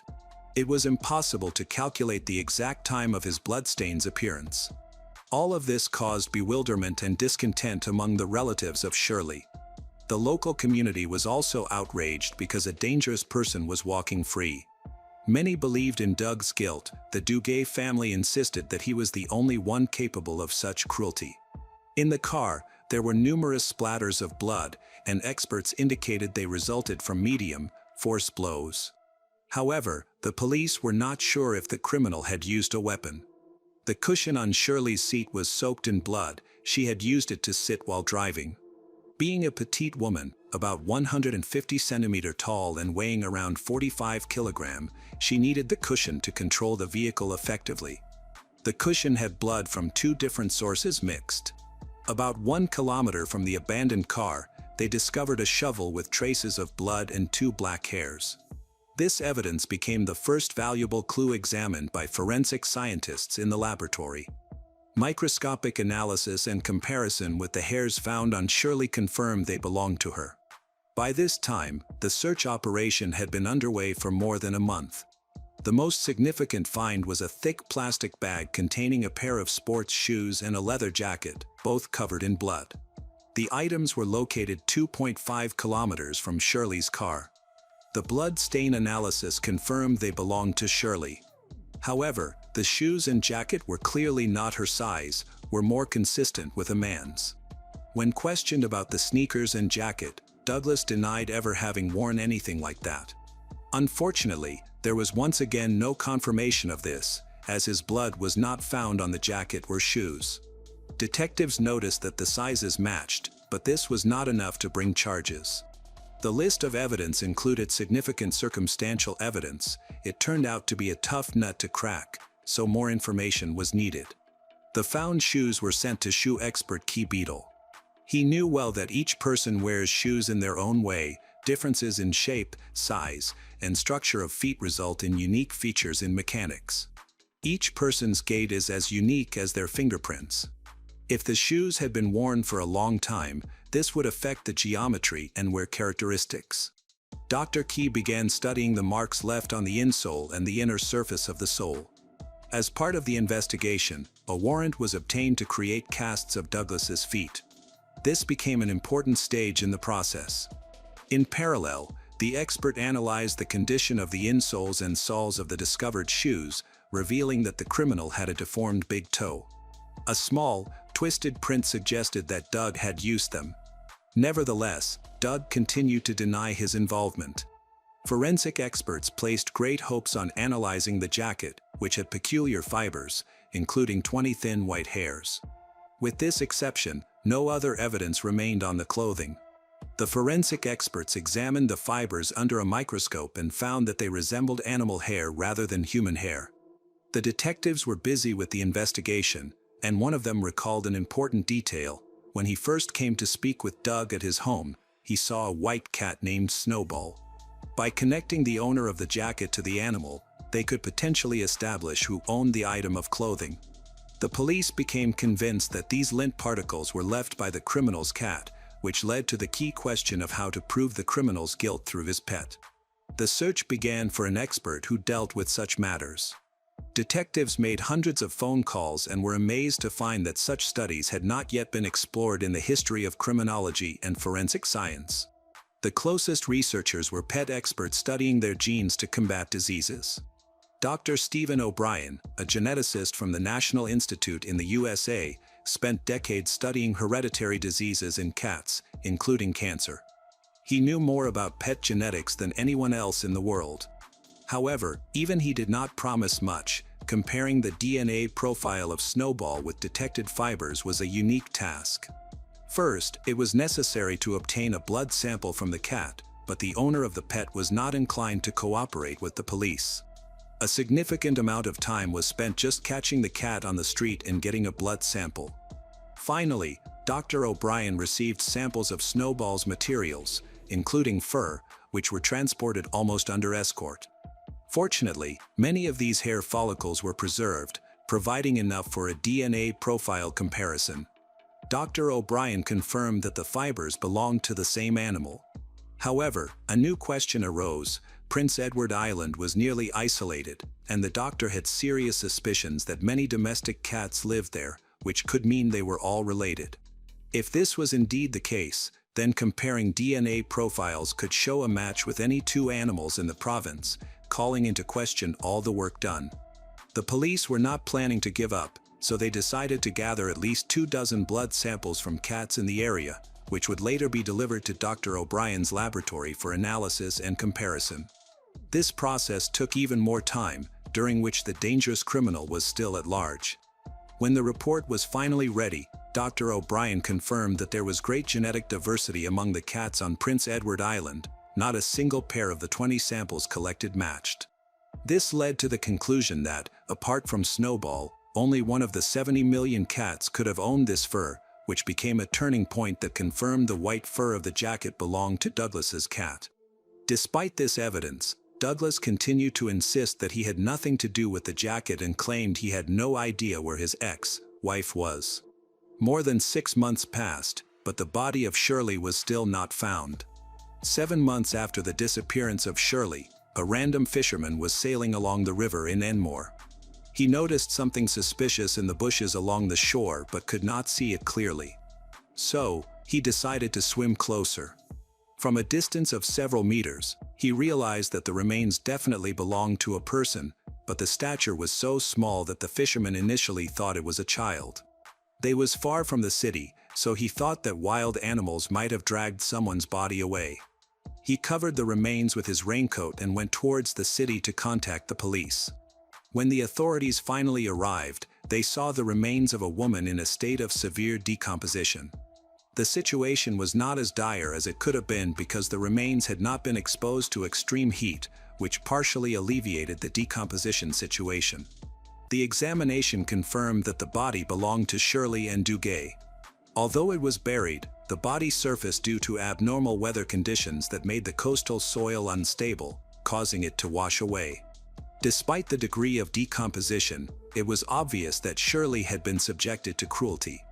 The exact cause of death could not be established. There were several theories. One suggested that she had been strangled, while another proposed that she was beaten with a shovel, as the shovel was found earlier. However, it could not be ruled out that the blood stain on the shovel was made after Shirley's death. The killer might have accidentally caused damage when digging up the makeshift grave. Shirley's jaw had been beaten and was broken in 3 places, with one of her missing teeth found in her lungs. The situation had changed dramatically, and it remained to be understood what the motive was, making it possible to hold Douglas accountable. After the body was discovered, investigators decided to take a fresh look at the old evidence and re-examine the area around Shirley's house and car. This yielded important results. First of all, they discovered a letter that had been overlooked earlier, contained threats. Thanks to this letter, the motive for the murder was revealed. It turned out that immediately after Shirley filed for sole custody rights, Douglas wrote her a frightening note in which he said he would be happier to see her in the grave than to lose the children forever.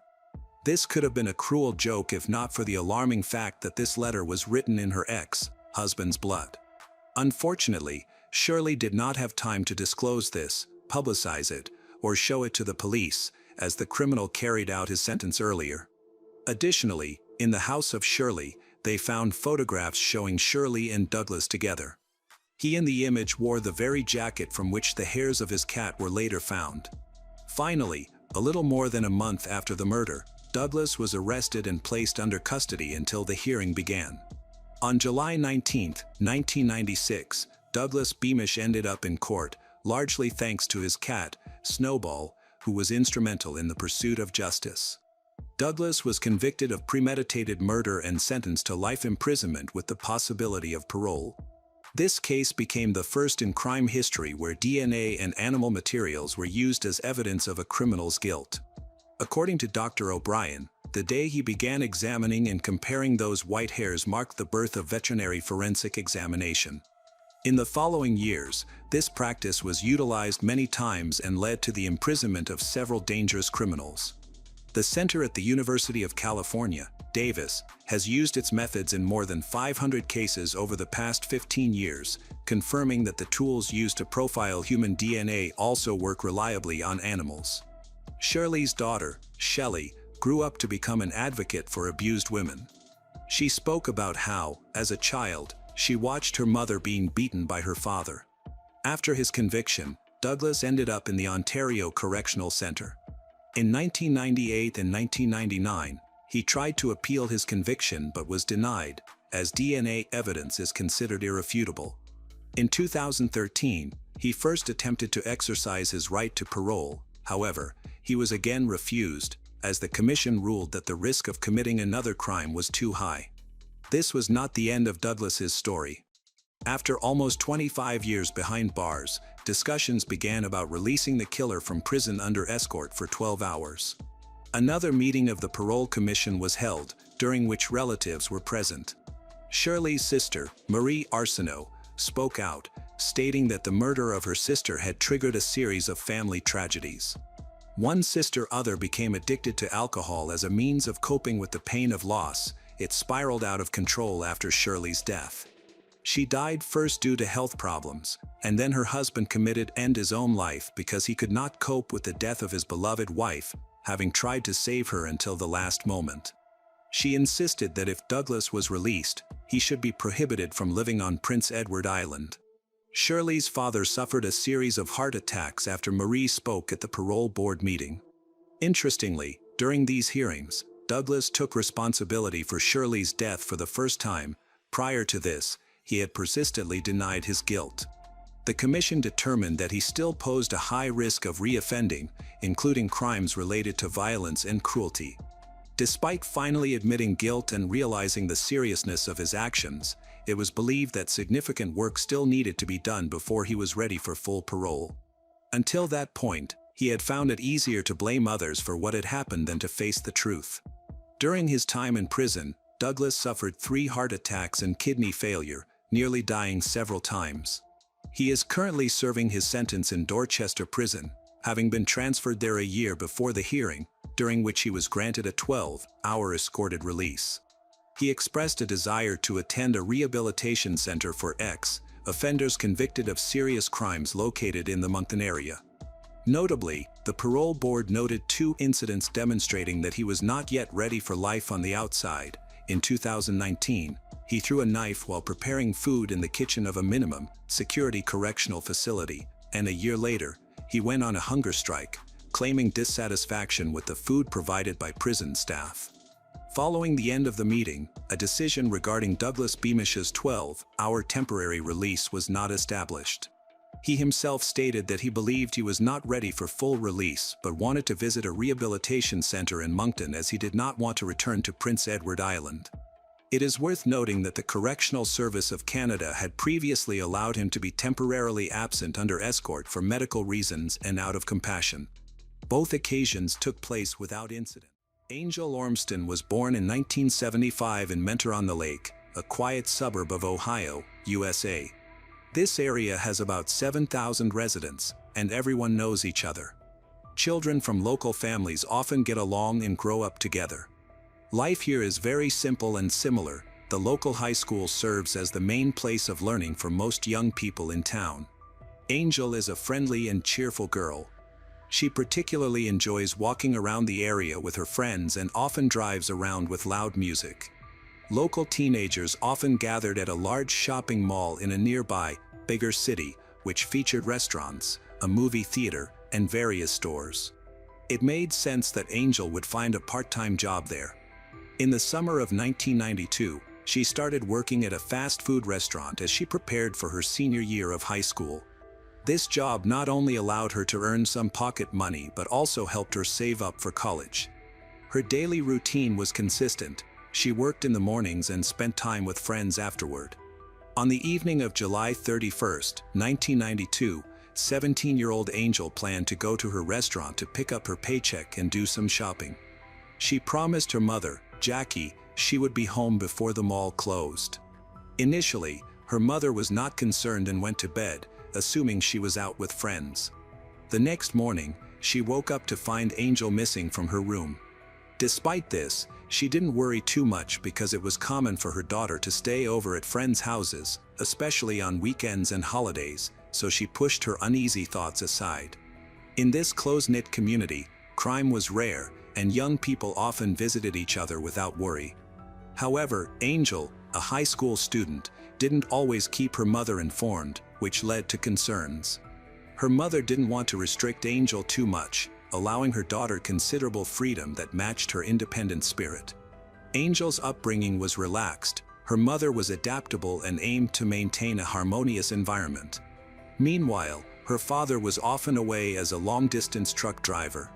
Despite the lack of strict rules or curfews in the Angel household, unsettling thoughts began to creep into Jackie's mind. Angel was missing all Saturday, and when her mother woke up on Sunday to find she still hadn't returned home, worries began to set in. She called families where Angel could stay, and her brother also went to the shopping center where she worked. Upon arriving at the parking lot, Angel's brother noticed her Honda Civic, which heightened his concern. He hoped to find Angel inside but instead found her purse, comb, and other personal items left on the driver's seat, indicating she might have vanished. He checked the burger joint where she worked but learned she hadn't shown up for a couple of days. Alarmed, he contacted Jackie, their mother, who hurried to the shopping center to retrieve Angel's car and uncover the truth while pushing aside her fears. Initially, she hoped it was just a series of coincidences. Angel often went out at night with her best friend, Stacy. That day, Stacy's family could not be reached, which gave Jackie some peace of mind. Nonetheless, anxiety grew as Jackie drove around the mall looking for Angel, but she found no trace of her daughter. Friends who did manage to contact her hadn't seen Angel since Friday. By 8 p.m., Jackie still couldn't reach Angel, deepening her worry. Jackie finally decided to report her daughter Angel as missing by going to the police. Although Angel was last seen on July 31st, Jackie did not visit the station until August 2nd. This delay raised suspicions among the police, but Jackie explained that she believed she needed to wait 48 hours before reporting someone missing. Jackie provided detailed information about Angel, including her life and relationships. Jackie asserted that, up until the very last moment, she was not worried that anything serious had happened to Angel. On the morning of Monday, August 2nd, Jackie managed to reach Stacy, who confirmed Jackie's fears. Stacy had spent the entire weekend at her sister's house and hadn't seen Angel. She was shocked to learn that her friend had been missing for over 2 days. Stacy tried to contact some mutual friends, but none had seen Angel. Following this, Jackie provided the police with new information, prompting them to initiate an active search for Angel.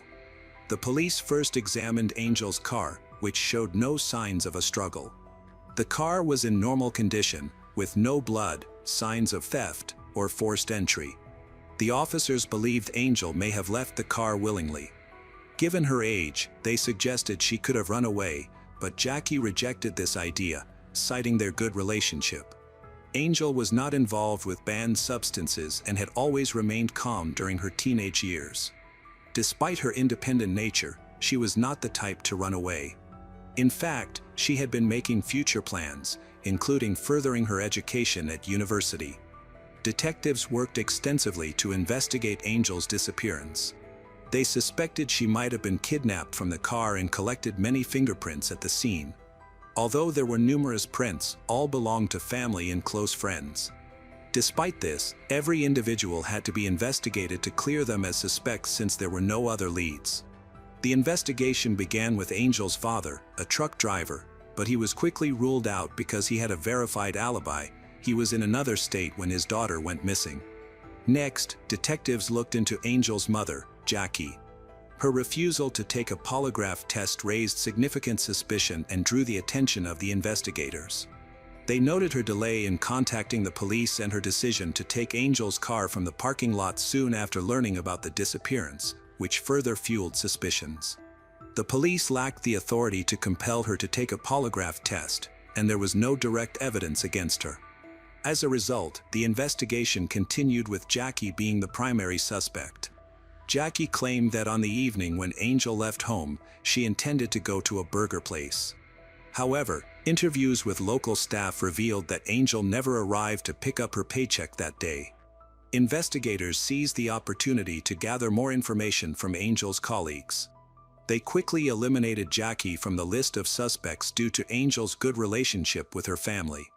However, they developed several other theories, including a suspicious connection to a former manager known for inappropriate behavior toward female employees. Investigators suspected that the former manager had been spying on female staff while they changed into their work uniforms. Later, he was fired for a harassment incident. Several female employees reported that this manager had touched them inappropriately. When the police investigated him, they discovered he had a criminal record for inappropriate behavior with minors, making him the main suspect. Other women also mentioned that he frequently focused on Angel, often looking for chances to be alone with her in the kitchen and making inappropriate comments. When this was discovered, the detectives were so focused on the case that they overlooked Jackie. The former manager was quickly located and interviewed, but he denied any involvement in Angel's disappearance. He said that she hasn't seen him since they worked together. He claimed that, on the day she went missing, he was far from his hometown and provided a timesheet showing that he was at another location of the fast food chain that day. Despite this evidence, detectives did not exclude him as a suspect and continued to question everyone at the restaurant, including both staff and management. Through their investigation, they uncovered a secret that Angel had kept from her family. She had been fired for consistently being late. While she was indeed heading to the restaurant to collect her final paycheck, this revelation did not provide any new leads regarding her disappearance. Gradually, all of Angel's co-workers were ruled out as suspects because they had alibis. Neither Angel's former manager nor her mother was considered a viable suspect in the case, making it difficult for the police to conduct their investigation. Communication with Angel's closest friends did not reveal any new information. Everyone was shocked at the idea that someone in her circle might wish her harm. She was gentle, trusting, and usually avoided conflict. However, her trusting nature made her vulnerable to someone who might manipulate her into a dangerous situation.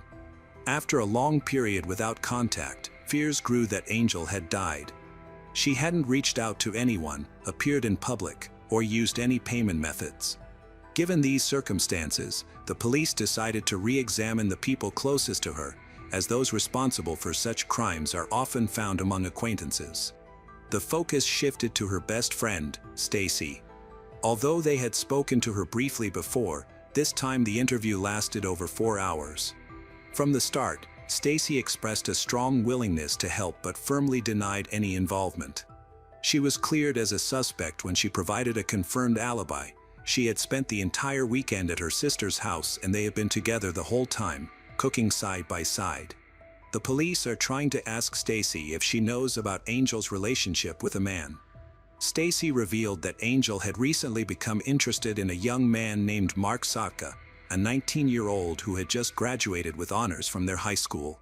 Stacy explained that Angel had been in love with Mark for a long time and even hoped to start a serious relationship with him.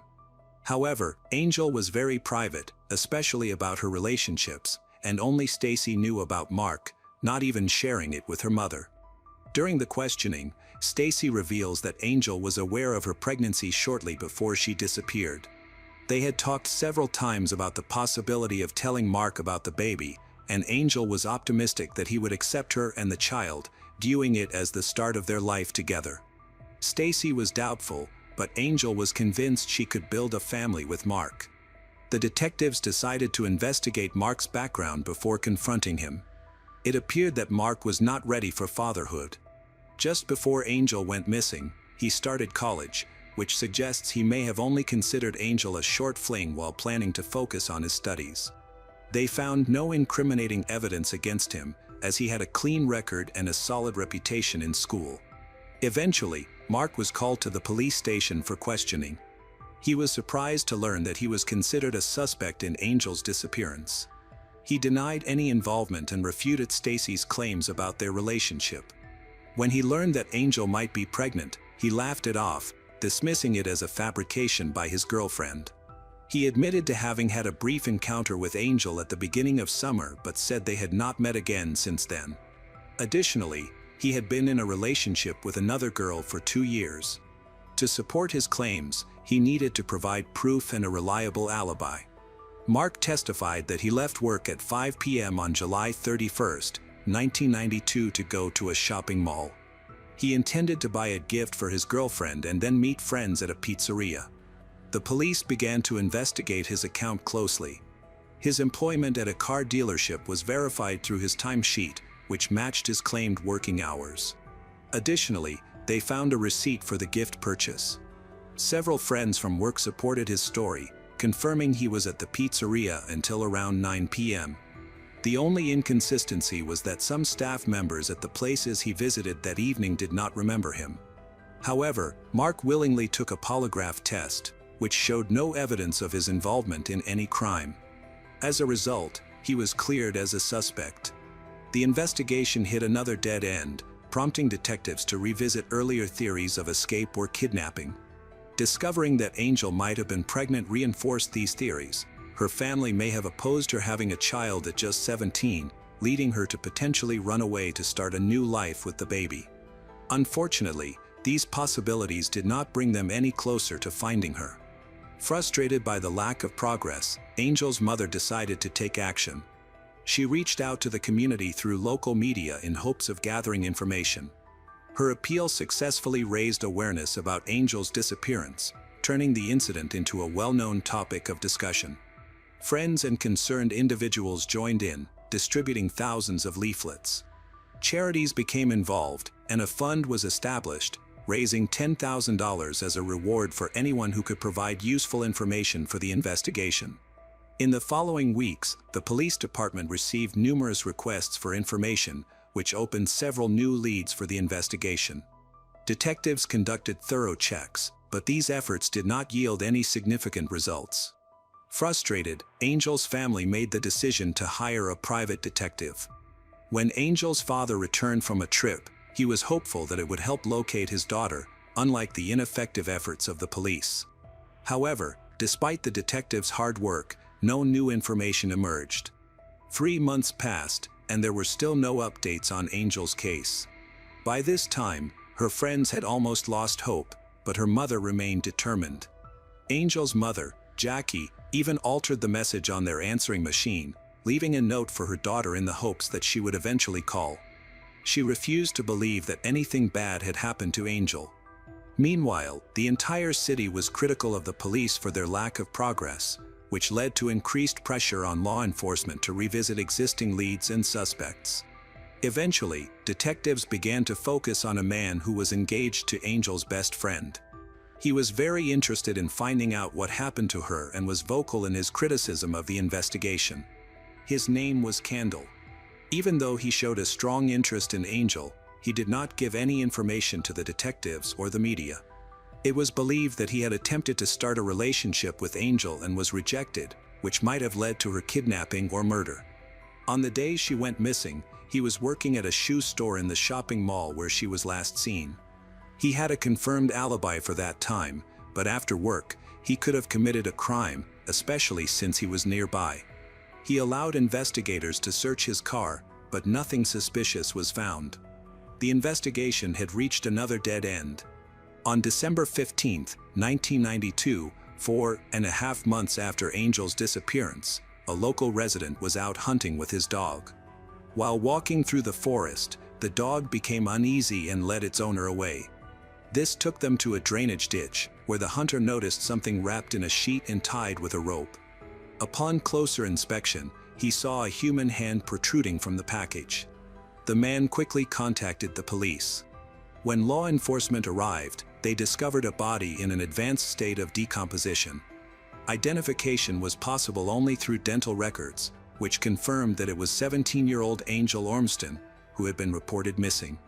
On December 16th, Angel's family was informed of her death. An autopsy showed she had suffered blunt force trauma to the head, which might not have been fatal. However, she had sustained 2 stab wounds to the chest, both delivered with significant force, impacting her heart. As a result, she bled out quickly and died. Investigating her death was complicated by decomposition, but fibers resembling those from a blue carpet were found at the scene. The police compiled a list of all homes associated with Angel, including those of neighbors, family, and friends, in search of a home that might have green carpeting. One key location of interest was the house belonging to Mark, who might have been the father of Angel's unborn child. At the time of the murder, the house was empty as it was for sale. Witnesses claimed they saw Mark enter the house with a girl who matched Angel's description. Although the house had been sold by then, the new owners allowed detectives to inspect it. Most rooms had been renovated, except for the basement. Upon entering the basement, the police found a blue carpet that matched the fibers collected from the scene. Additionally, a clothesline similar to the one used by the killer to move the body was discovered in the laundry room, matching the one found on Angel. The new owners reported that both the carpet and the clothesline had been left behind by the previous owners. These items were sent for forensic analysis, and tests confirmed that the microscopic fibers and the rope matched those used in the crime. Furthermore, a bloody fingerprint was discovered in the basement. 5 months after Angel disappeared, on December 31, 1992, 19-year-old Mark Sotka was arrested on suspicion of murder. During his arrest, he insisted that the police had no evidence against him and claimed he was not the person they were looking for. He immediately refused to cooperate with detectives, prompting forensic experts to conduct a detailed examination of his car. They discovered that although he had attempted to clean the interior, a few small drops of blood remained. During questioning, Mark eventually broke down due to the overwhelming evidence against him. He admitted to committing an act he described as stupid. When pressed for more details, he confessed to murdering Angel. Mark explains that he invited Angel to his house for intimate relations again, but things changed that night when she revealed that she was pregnant and that he was the father. This news triggered a violent outburst from him. He demanded that she get an abortion, but she refused. An argument ensued, during which Angel threatened to cause problems. In a fit of rage, Mark struck her several times in the face. Angel fell in the garage, and Mark, grabbing a knife, returned to the basement and stabbed her twice in the chest. Afterward, he calmly met with his friends at a pizzeria, chatting and laughing as if nothing had happened. Later that evening, he wrapped her body in a sheet, secured it with a clothesline, and transported it in the trunk of his car to a wooded area, where he left it in a ditch. Afterward, Mark returned home, covered up the evidence of the crime, and cleaned his car. After 5 months of investigation, he was arrested as the killer. During questioning, Mark confessed to first-degree murder and led authorities to the location where he disposed of the knife used in the crime. Despite thorough searches, the knife was never found. However, he had limited chances of proving his innocence. The motive for the attack stemmed from Angel's pregnancy, which disrupted his future plans. Mark had no intention of continuing his relationship with her and wanted to focus on someone else. In February 1993, to avoid the death penalty that was in place at the time, Mark officially admitted his guilt. Consequently, he was sentenced to life in prison but became eligible for parole after 30 years. Angel's family pointed out that Mark showed no remorse or compassion, which explained how he was able to deceive the polygraph test. Following his sentencing, he was taken to jail. After serving 20 years, Mark utilized an old Ohio law that allowed him to request a parole hearing after 2/3 of his minimum sentence. His family was informed, and Angel's relatives increased their efforts to prevent him from being released. Their efforts were successful, and he was denied parole in July 2023. After serving 30 years, Mark appeared before the parole board again, but this time, Angel's family opposed his release once again. As a result, he remains in prison. Angel's family expressed their relief to the media, calling it a significant victory for them. Her mother stated that their family would continue to fight to keep the killer incarcerated and would never forgive Mark, who has never expressed remorse or sought forgiveness for taking Angel's life and the life of her baby. In April 2015, in a remote, forested suburb near Penn, a town in Maharashtra, a man went out to collect firewood as usual but discovered something unusual. While combing through the underbrush, he noticed a large black plastic bag, partially hidden beneath a thin covering of dried leaves and soil. As he approached, a foul stench filled his nostrils, a combination of burning and decomposition. Alarmed by what he had found, he wasted no time in contacting emergency responders. Authorities from the Penn district arrived swiftly. The contents were unmistakably human remains, burned so extensively that facial features and physical identifiers had been destroyed. Only portions of the skeleton, including the skull, pelvis, and several long bones, had survived the blaze. There were no clothing remnants, documents, or personal items to suggest who this person had been. Forensic technicians noted the presence of what appeared to be gasoline at the scene, leading investigators to suspect a deliberate effort to destroy both body and evidence. The remains were transported to a forensic laboratory in Mumbai for examination. However, cross-referencing against missing persons reports yielded no match. There were no active cases in Mumbai or surrounding districts that aligned with the profile or estimated time of death. With no identity, no family inquiries, and no leads, the investigation quickly stalled. The case was marked as a cold case involving an unidentified body found in a rural area, but a lack of evidence and witnesses led to a failure of the investigation. Eventually, interest waned. No further forensic tests were ordered and the case was forgotten. For nearly 3 years, the mystery remained buried. Then, unexpectedly, the case was brought back to life during the interrogation of a suspect in a criminal case. While negotiating for leniency, the detainee accidentally revealed a chilling truth. He knew the identity of the individual whose charred body was found in the woods near Penn. His confession was not motivated by remorse but by strategy. He offered the information as a bargaining chip. The remains, it turned out, belonged to Sheena Bora. Born in 1987 in Shillong, Sheena entered the world amid instability.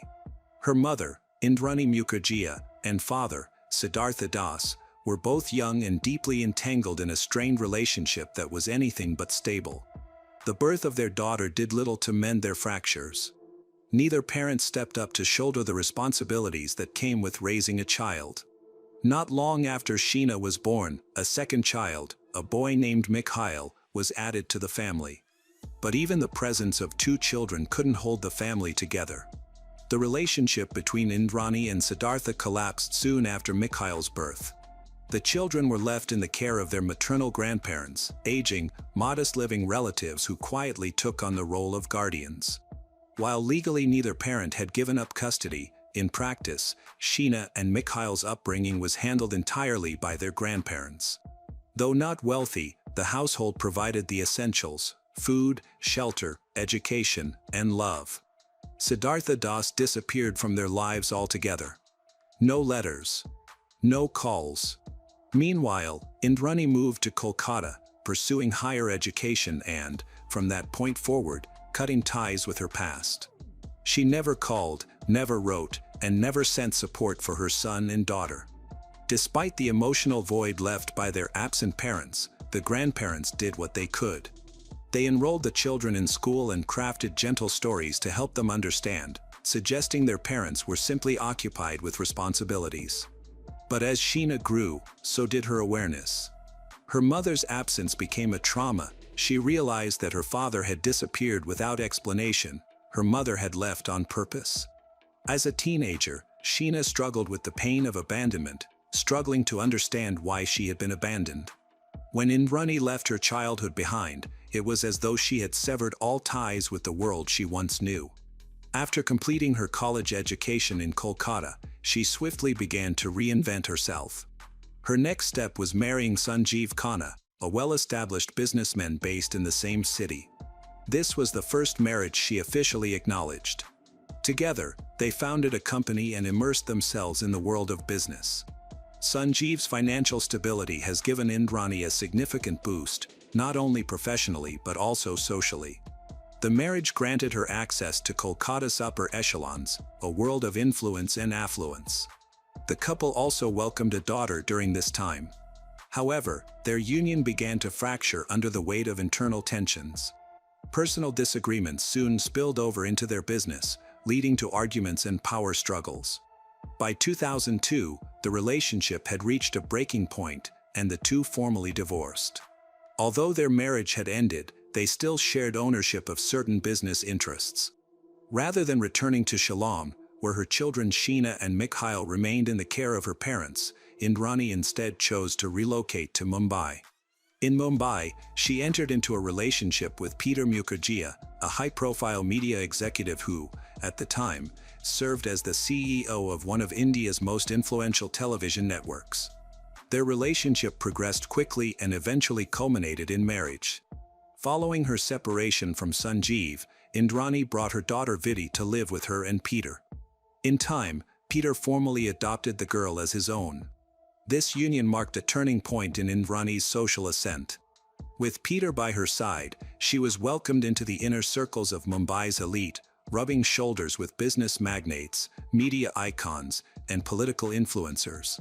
Her public image was meticulously curated: a dynamic entrepreneur, a co-founder of successful ventures, and the spouse of a powerful media figure. In this new world, Indrani never spoke of her children from earlier relationships. To her colleagues and friends, Sheena and Mikhail didn't exist. In fact, not even her parents in Shillong knew the full details of her whereabouts, her second marriage, or the business empire she was assembling. In Mumbai's upscale neighborhood, Indrani has polished her image with precision. She attended exclusive galas, threw intimate soirees for industry leaders, and traveled internationally for conferences. She was known as a woman of sophistication and ambition, admired for her business acumen and connections. Her stability depends on one unbreakable rule: the past must remain hidden, especially the existence of Sheena. No one can know that she has a grown daughter. Even Peter, her husband at the time, had only a partial understanding of the truth. Indrani had introduced Sheena not as her daughter but as her much younger sister, someone she had helped raise. The two didn't reconnect until 2006, when Sheena, now a young woman, finally reached out on her own. One of the likely reasons Indrani chose to keep her past hidden was to safeguard the reputation she had so carefully constructed.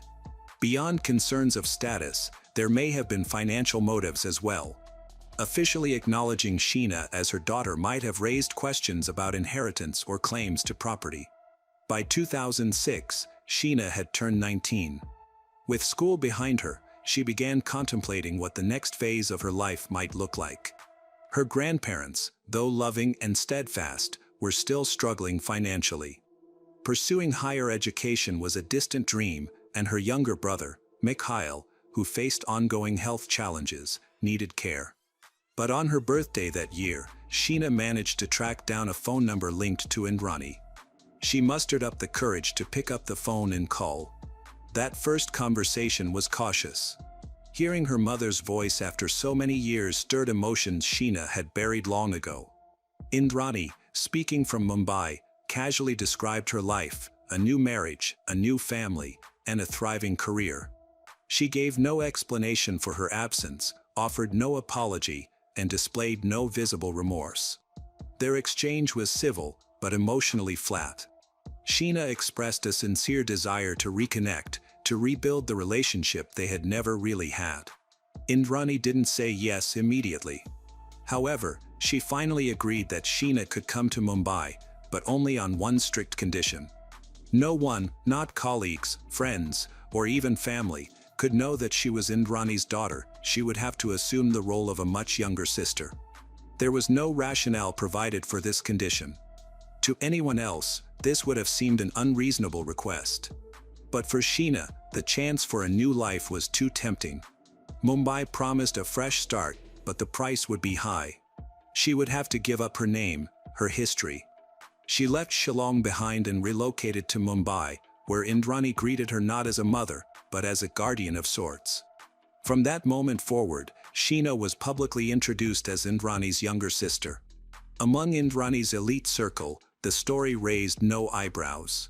Even within Peter Mukherjee's household, Indrani's second husband and a powerful media executive, the truth was kept hidden.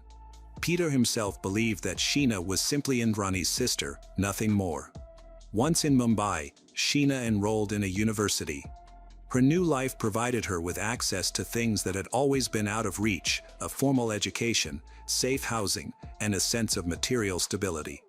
Although she and Indrani now live in the same city, their interactions are carefully monitored. Indrani maintained tight control over every aspect of their relationship. Any attempt to deviate from the sister story was shut down immediately. Bringing up her childhood, her brother Mikhail, or her grandparents was strictly forbidden. In the beginning, Sheena tried to adapt. She reminded herself that this new life, though complicated, came with benefits she had never known. It was better than what she had before. But inside, she carries a weight, a longing for a mother-daughter bond that remains out of reach. Indrani remained emotionally distant, rarely offering comfort or warmth. Indrani's attention remained firmly on her current family, while Sheena often felt like a guest who had overstayed her welcome. There were no clear conversations about what the future might hold for Sheena. Her stay in Mumbai seemed indefinite yet undefined.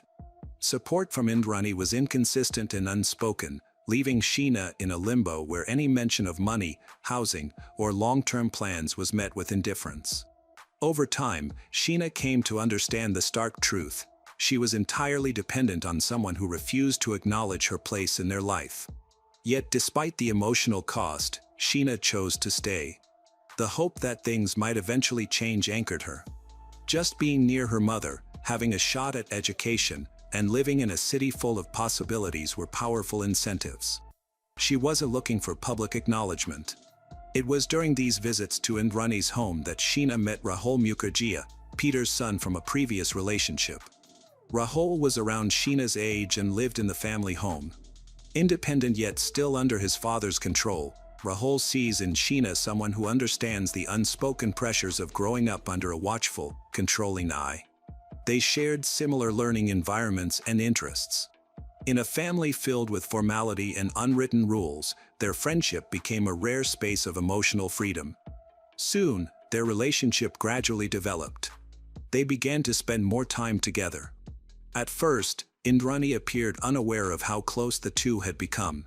Since they were often seen together at home or at university, no one questioned their closeness. But once Indrani realized the relationship had moved beyond casual friendship, her attitude shifted sharply. She openly disapproved and insisted that the romance come to an end immediately.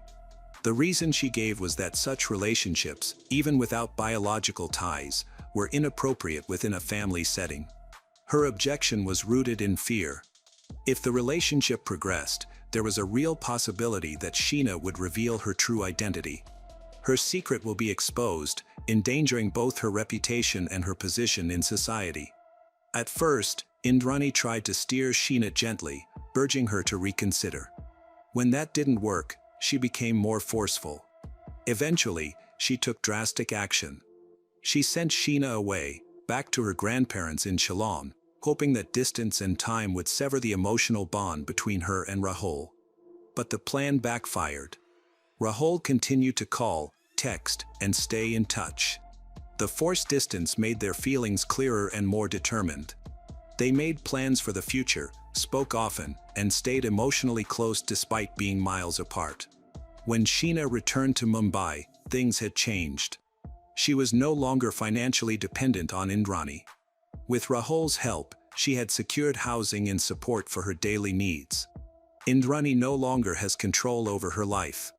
Despite being pressured to end things, Sheena refused. Her relationship with Rahul continued. He, still unaware of the truth, believed her to be Indrani's younger sister, just as he had always been told. To him, their relationship was sincere, their future open, and there was no reason to believe that loving her would bring anything other than happiness. On the evening of April 24, 2012, Sheena had made plans to meet with Indrani, a rare encounter that, despite lingering tension, offered a glimmer of possibility. For Sheena, it was more than just a dinner. It was a chance, however slim, to mend a relationship that had been frayed by years of neglect. She had spent the day at work, and when her shift ended, Rahul came to pick her up. She mentioned her upcoming meeting with Indrani. That evening, Rahul took her to the agreed location. He dropped her off and said goodbye, then stood there for a moment, watching as she walked to a waiting car. Indrani was already inside. The driver was in the front seat, and there was someone else in the car whom Rahul did not recognize. Without hesitation, Sheena climbed into the car. Everything seemed normal, Rahul had no reason to worry. But that calm melted into worry as the night wore on. Sheena didn't return. He tried calling her, but there was no answer. Then, finally, a text message came. It was brief, saying that she was fine and had decided to stay the night with Indrani. On the surface, the message seemed reassuring, but something was off. The tone was cold, distant, very different from the Sheena he knew. Rahul responded, asking her to call him or at least leave a voicemail. But there was no reply. Several hours later, another message appeared. This time, it was even more jarring. Sheena, or someone claiming to be her, wrote that she was ending their relationship and asked him not to contact her again. The words were abrupt, almost mechanical. The message urged him to move on and forget her. Rahul was stunned. Only days before, they had been making plans for the future, talking about apartments, careers, and what came next. There had been no fights, no friction. He knew Sheena, knew how she handled stress, how she communicated. This sudden change in tone and content was not like her. A fear gripped him. He feared that those messages were not from Sheena at all. And if they weren't, then what happened after she got in that car? The next morning, Rahul took immediate action. He began reaching out to Indrani. At first, she didn't answer. When she eventually returned his call, her explanation was vague. She claimed Sheena had confided in her about wanting to break things off with Rahul and leave Mumbai. According to Indrani, she had encouraged Sheena to take a break and travel, to escape the pressure and figure things out. She confirmed that Sheena agreed, packed a few things and went abroad. The sudden silence and disappearance did not suit the woman he knew so well. Indrani's explanation seemed rehearsed, as if she had been waiting to give it. His instincts told him that something was very wrong. He kept reaching out, hoping for answers. Every time, he was met with the same story. Sheena had left of her own accord and didn't want to be contacted. A few days later, Rahul managed to speak with Peter Mukherjee. Peter echoed what Indrani had said, repeating that Sheena had moved on and didn't wish to be disturbed. But Rahul couldn't accept it. With a growing alarm, he turned to the police. He explained the situation, recounted the strange events of that night, and voiced his fears. But the authorities were unmoved. Sheena was an adult, they reminded him, free to make her own decisions. They told him they couldn't intervene unless there was concrete evidence of danger or foul play. Rahul tried to convince them.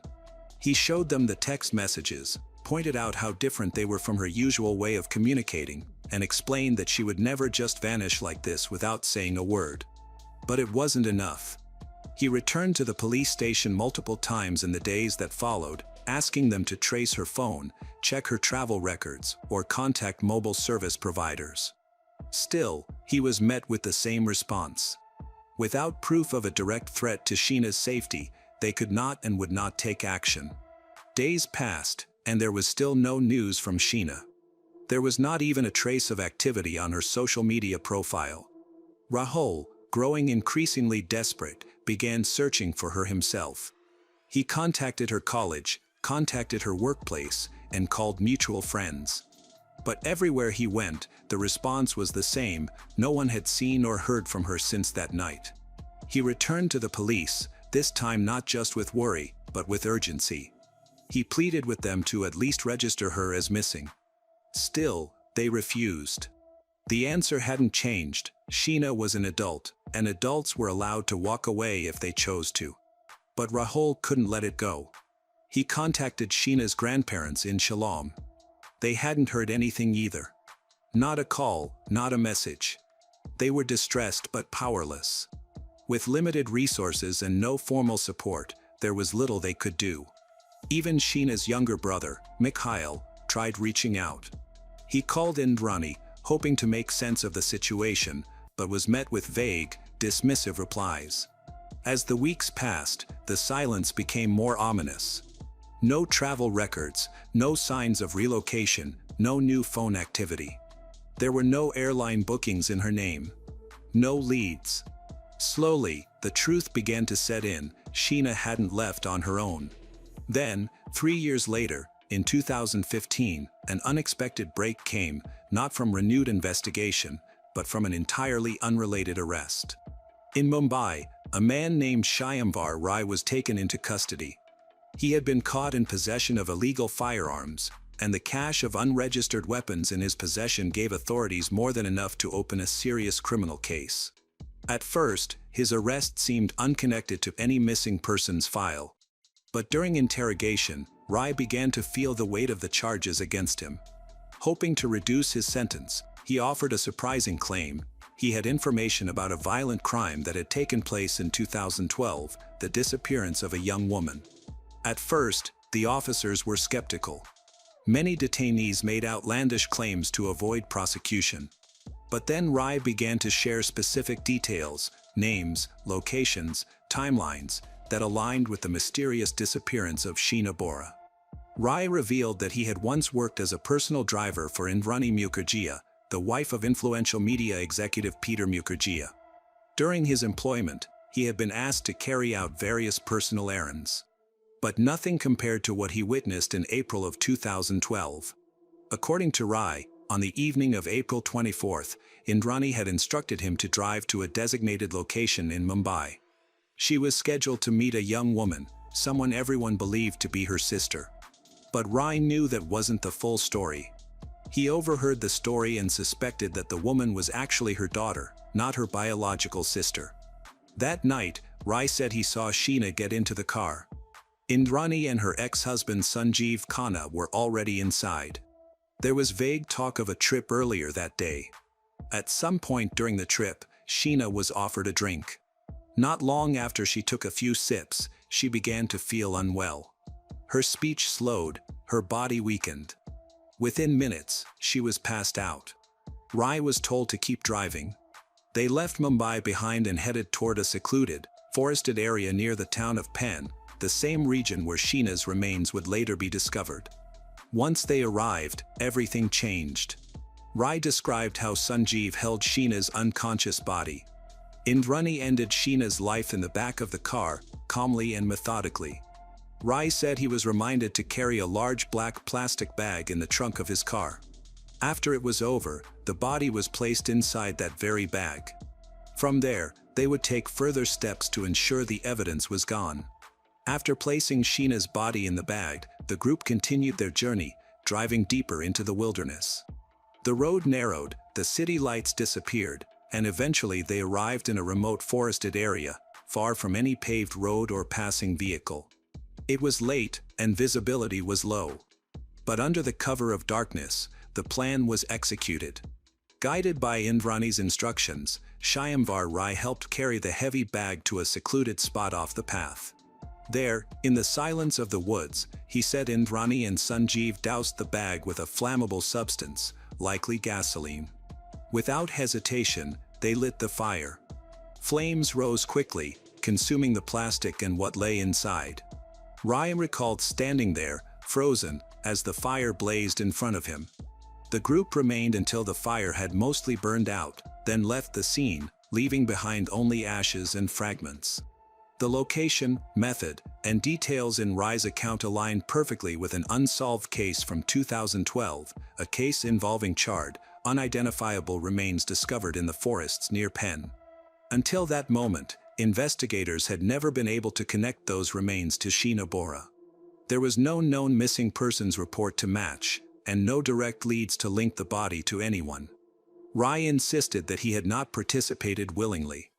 At the time, he said, he was facing serious financial hardship. His family was dealing with significant medical expenses, and he had no means to cover them. Indrani, he claimed, had promised to help, offering to pay for treatment if he followed her orders and remained silent. Desperate and cornered, he agreed. Rahul had never stopped searching. In the years after Sheena vanished, he refused to accept the version of events put forward by Indrani or the authorities. Rahul began collecting everything he could. He saved messages, emails, voice notes, anything that might offer a clue.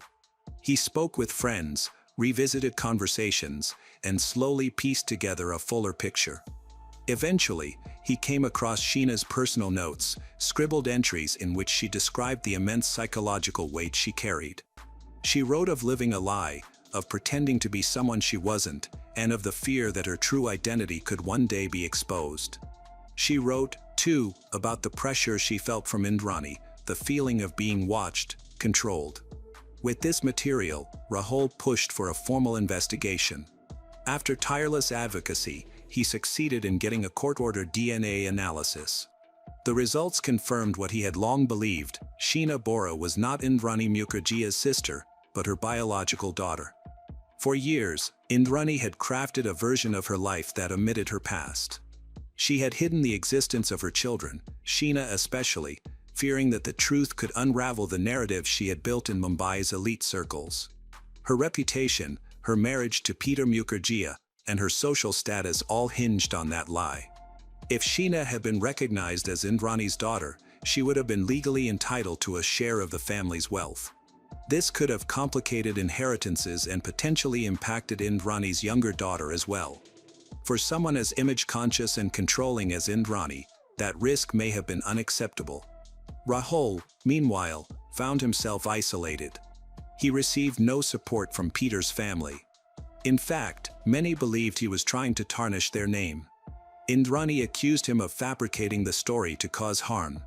But Rahul didn't back down. He approached journalists, hired legal experts, and brought the case into the public eye. Over time, he assembled a powerful portfolio: text evidence, Sheena's handwritten notes, timelines, and finally, forensic proof.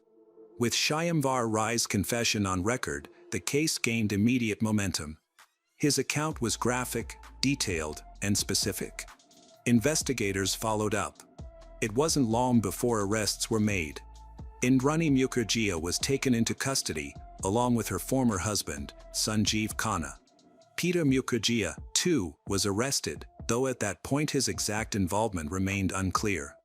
The charges were built on a growing body of evidence, including Rai's testimony, Sanjeev's partial confession, and DNA confirmation of Sheena's identity.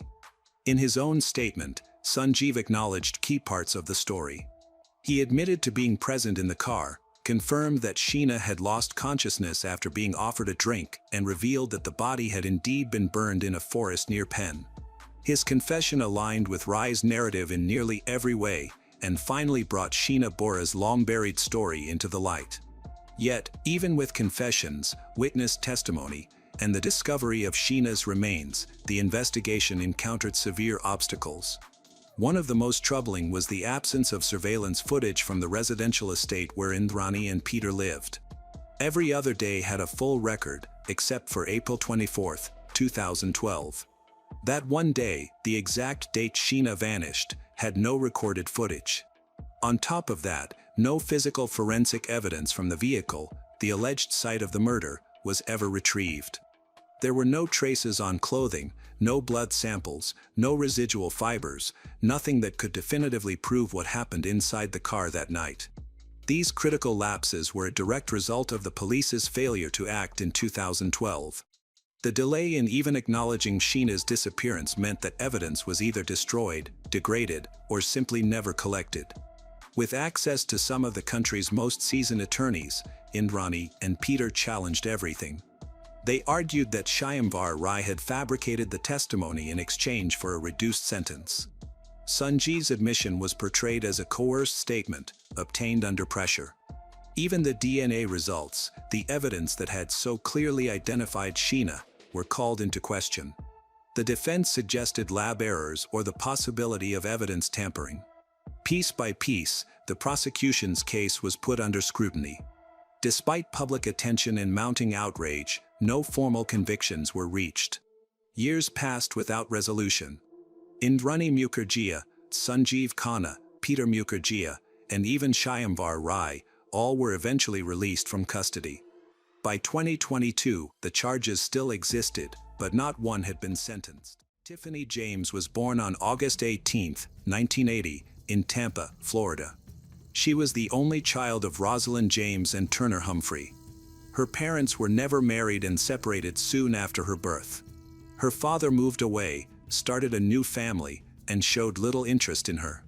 Years later, as an adult, Tiffany decided to locate her father. They spoke, and she assured him that she held no grudges and wanted to keep in touch. This reunion allowed Tiffany to meet her half-siblings and their families, leading to the development of strong, positive relationships. Meanwhile, Rosalind focused on her own life and left Tiffany with her grandparents.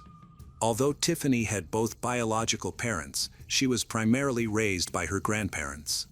Her mother Rosalind visited occasionally but did not play an active role in her upbringing. It was her aunts, Barbara and Vicky, along with her grandmother Beulah, who took on the parenting responsibilities. They ensured Tiffany attended preschool and school, celebrated her achievements, and supported her in every way. She was an outstanding student with a passion for literature and a creative spirit. She dreamed of opening her own beauty salon and becoming the best in her city. Tiffany was a sociable, popular, and stylish person.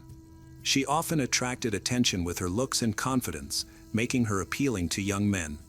While in high school, she started dating a boy named Derek Andrews, who was a year older. They both believed their love would last forever. In her senior year, Tiffany became pregnant and gave birth to their first child, a son named Derek, on July 26, 1998. This changed her plans for college as she dedicated herself to motherhood. Derek took on various odd jobs to support his family, while Tiffany's family helped them as much as they could. In August 2002, 4-year-old Derek became a big brother when his parents welcomed another son, Darian, named after his paternal grandfather. At this point, Tiffany and Derek were living together in a small rented apartment. Although money was tight, they remained hopeful for their future and dreamed of creating a stable life together.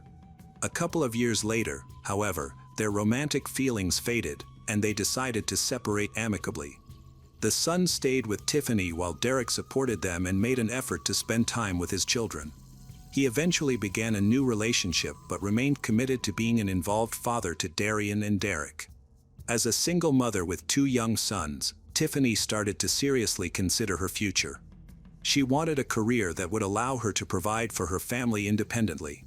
Since she had not pursued further education after high school, she was eager to change that. Tiffany enrolled in a medical college, aiming to become a cosmetic specialist. Her ultimate goal was to open her own practice or even a clinic where she could turn her passion into a successful business. To manage her finances better, she moved back in with her grandparents, as paying for both tuition and rent was too much of a burden. Her family helped care for her sons whenever she was at work or in class. After finishing her education, she got a job at a private clinic as an assistant to a well-known doctor. She had a steady income and began advancing in her career. For a while, it appeared that everything was finally coming together for her. However, she found herself lacking a strong, supportive partner to lean on during difficult times. In early 2007, Tiffany met a man named Daryl Williams. He was 14 years older than she was and had 3 grown children from a previous marriage. Despite their age difference, this did not hinder their romantic relationship. She believed that he was a mature and trustworthy man, genuinely prepared for a serious commitment. Their relationship developed quickly, and soon, Tiffany, at 27, found herself pregnant. This news shocked both of them, but they were excited, and Daryl proposed to Tiffany, who happily accepted. However, during the routine checkup, she learned she was expecting twins. In March 2008, she welcomed twin girls, whom she named Diamond and Denia. This happy event has brought joy to her life, and she has devoted all her love to her family, cherishing every moment spent together. Tiffany enjoyed taking her children to different events, discovering new activities, and creating lasting memories. She also loved dressing her daughters in matching outfits that gave them a fashionable appearance.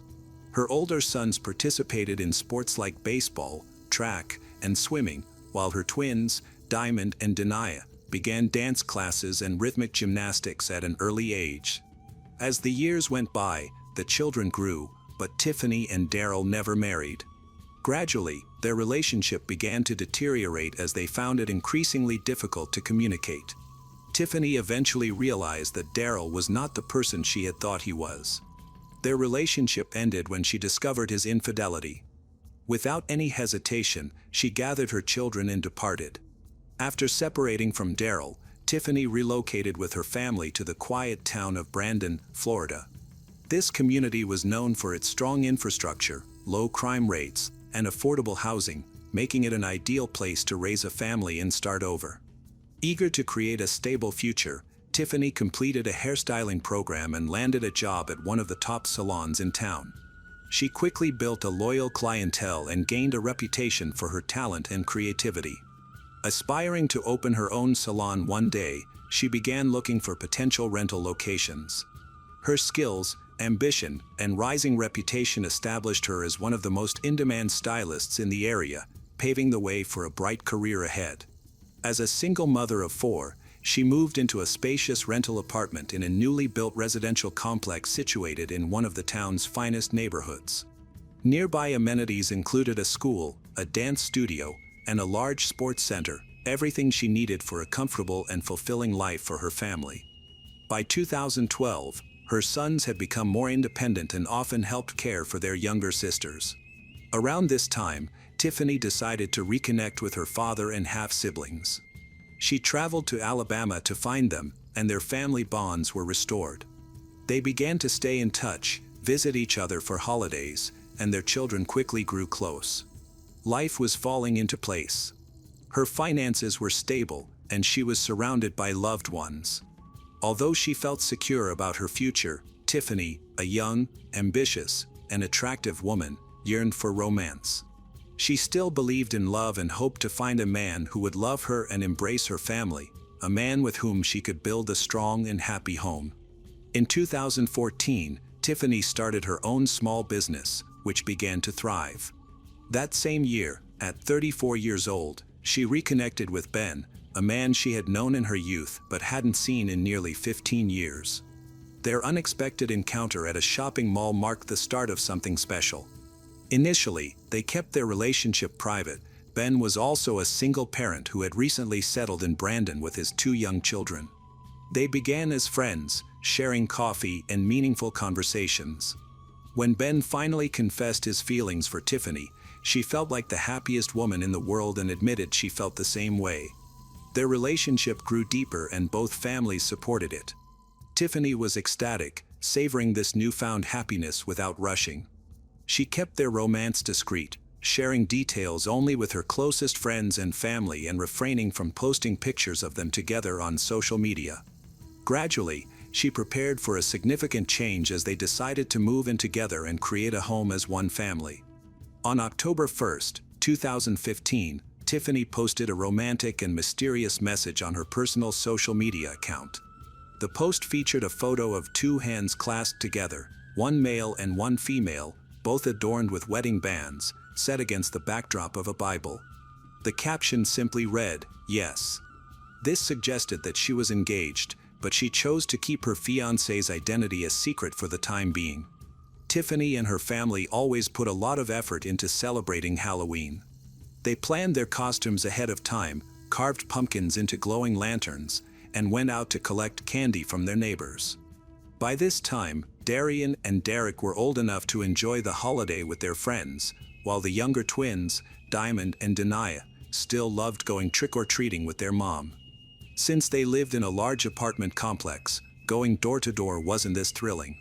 Instead, they visited a nearby neighborhood filled with single-family homes, where Halloween decorations created a festive atmosphere. Families in costumes moved from house to house, and generous homeowners made sure to have plenty of candy, so no one went home empty-handed. That night was supposed to be fun and relaxing, but no one could have predicted the tragedy that was about to unfold.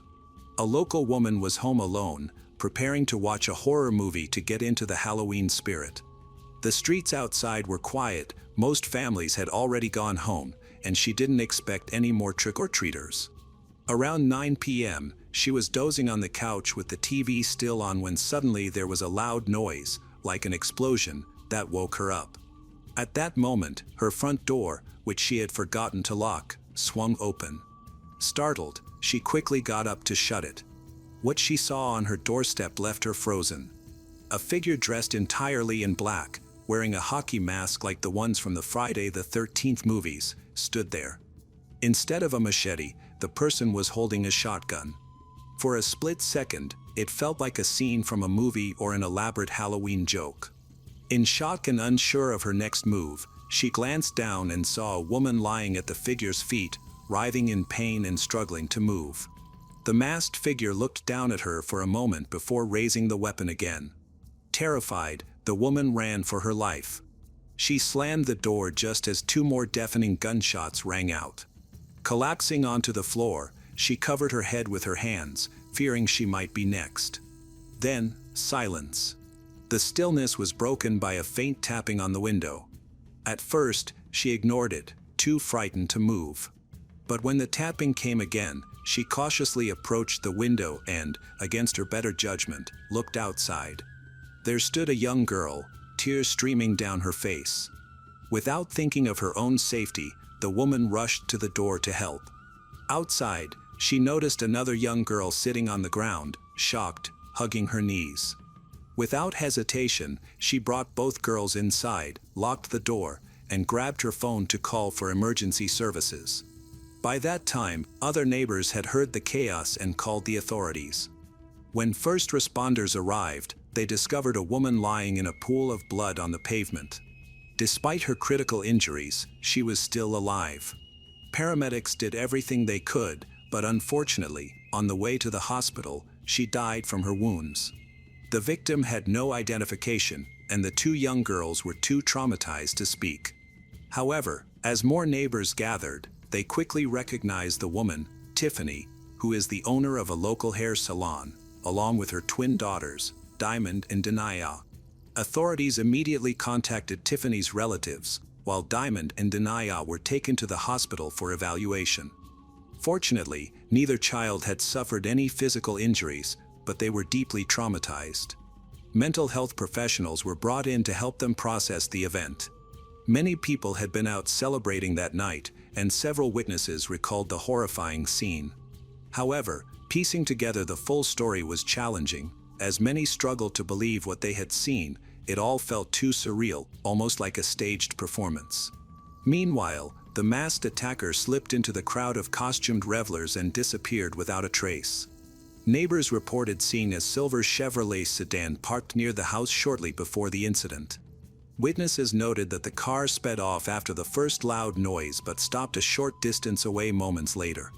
It was uncertain whether the driver fled in a panic or had a connection to the attack. Unfortunately, no one saw the license plate, and no one could identify the driver's gender.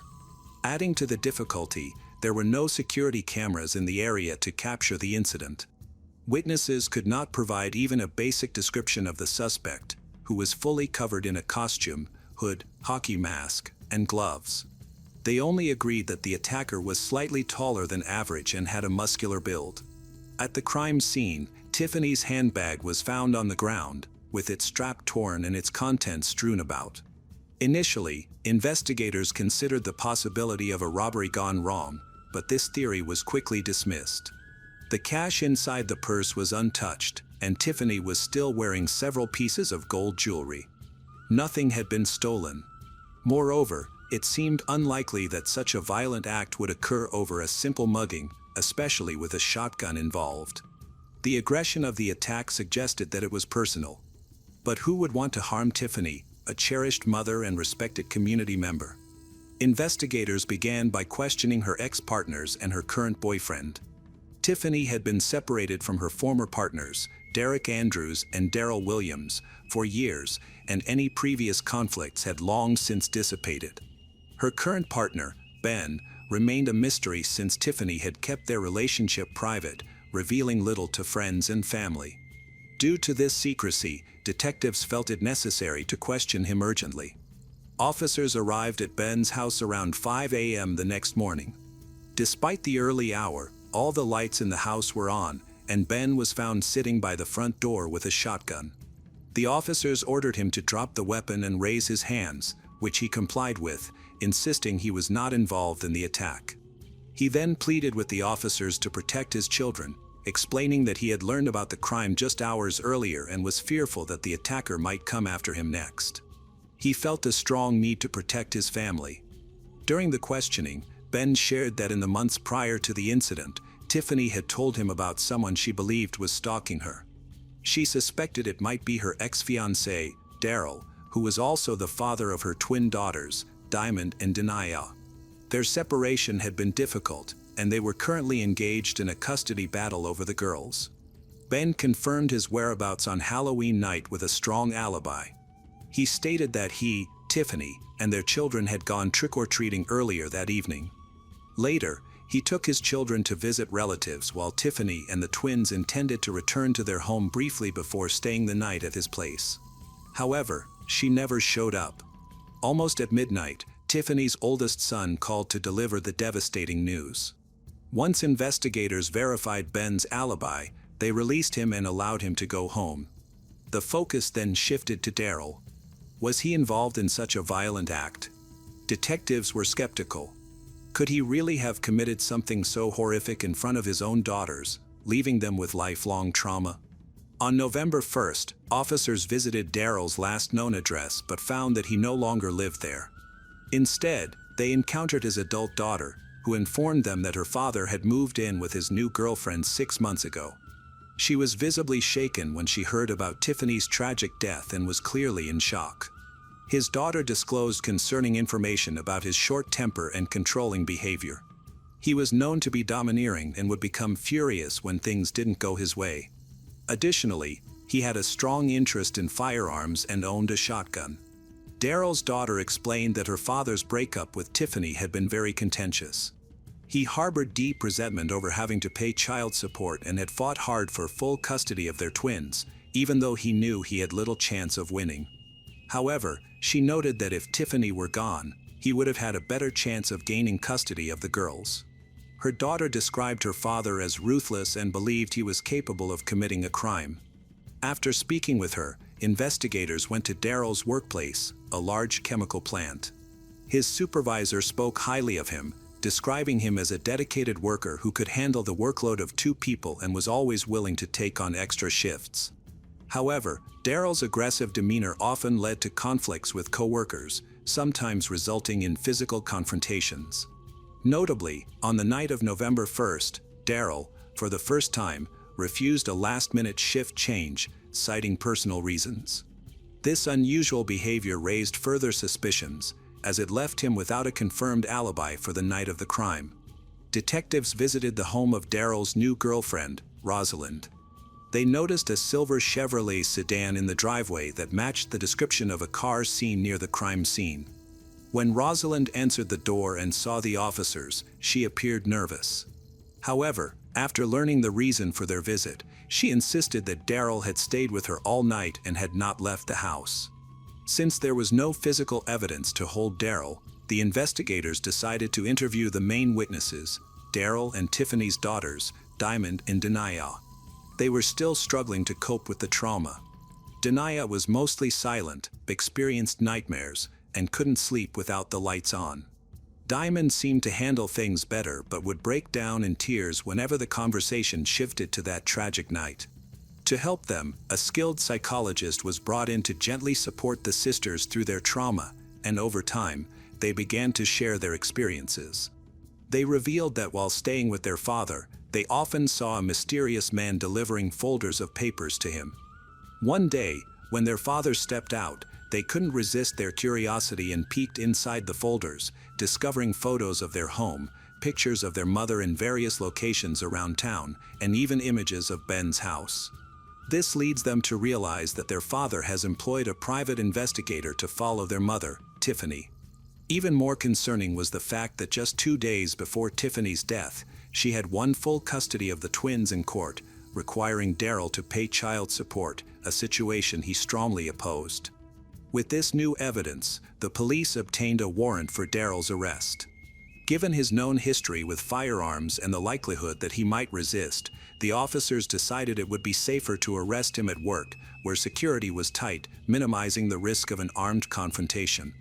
When the officers arrived, Daryl appeared shocked but did not resist arrest. He calmly allowed them to handcuff him and requested to speak with a lawyer. Initially, both he and Rosalind denied any involvement in the crime. However, investigators found phone records and GPS data showing they were both near the crime scene that night. Rosalind was the first to cooperate. In exchange for a lighter sentence, she agreed to testify against Daryl, stating that she had not known his exact intentions, she had merely driven him to the location and waited in the car. When she heard a loud noise, she panicked and drove off but slowed down to let Daryl jump in before fleeing. She claimed that she later provided him with an alibi out of fear for her own safety. Daryl faced charges of first-degree homicide, which could lead to the death penalty. In an attempt to escape this severe punishment, he tried to shift the blame. Upon learning that Rosalind had testified against him, he accused her of having an affair with his adult son and claimed that they had conspired to frame him. He was willing to implicate his own son in a serious crime to save himself. However, investigators quickly disproved his claims by thoroughly examining the evidence and confirming that his son had no involvement in the events of that night. With no alternatives available, Daryl eventually accepted a plea deal to avoid the death penalty.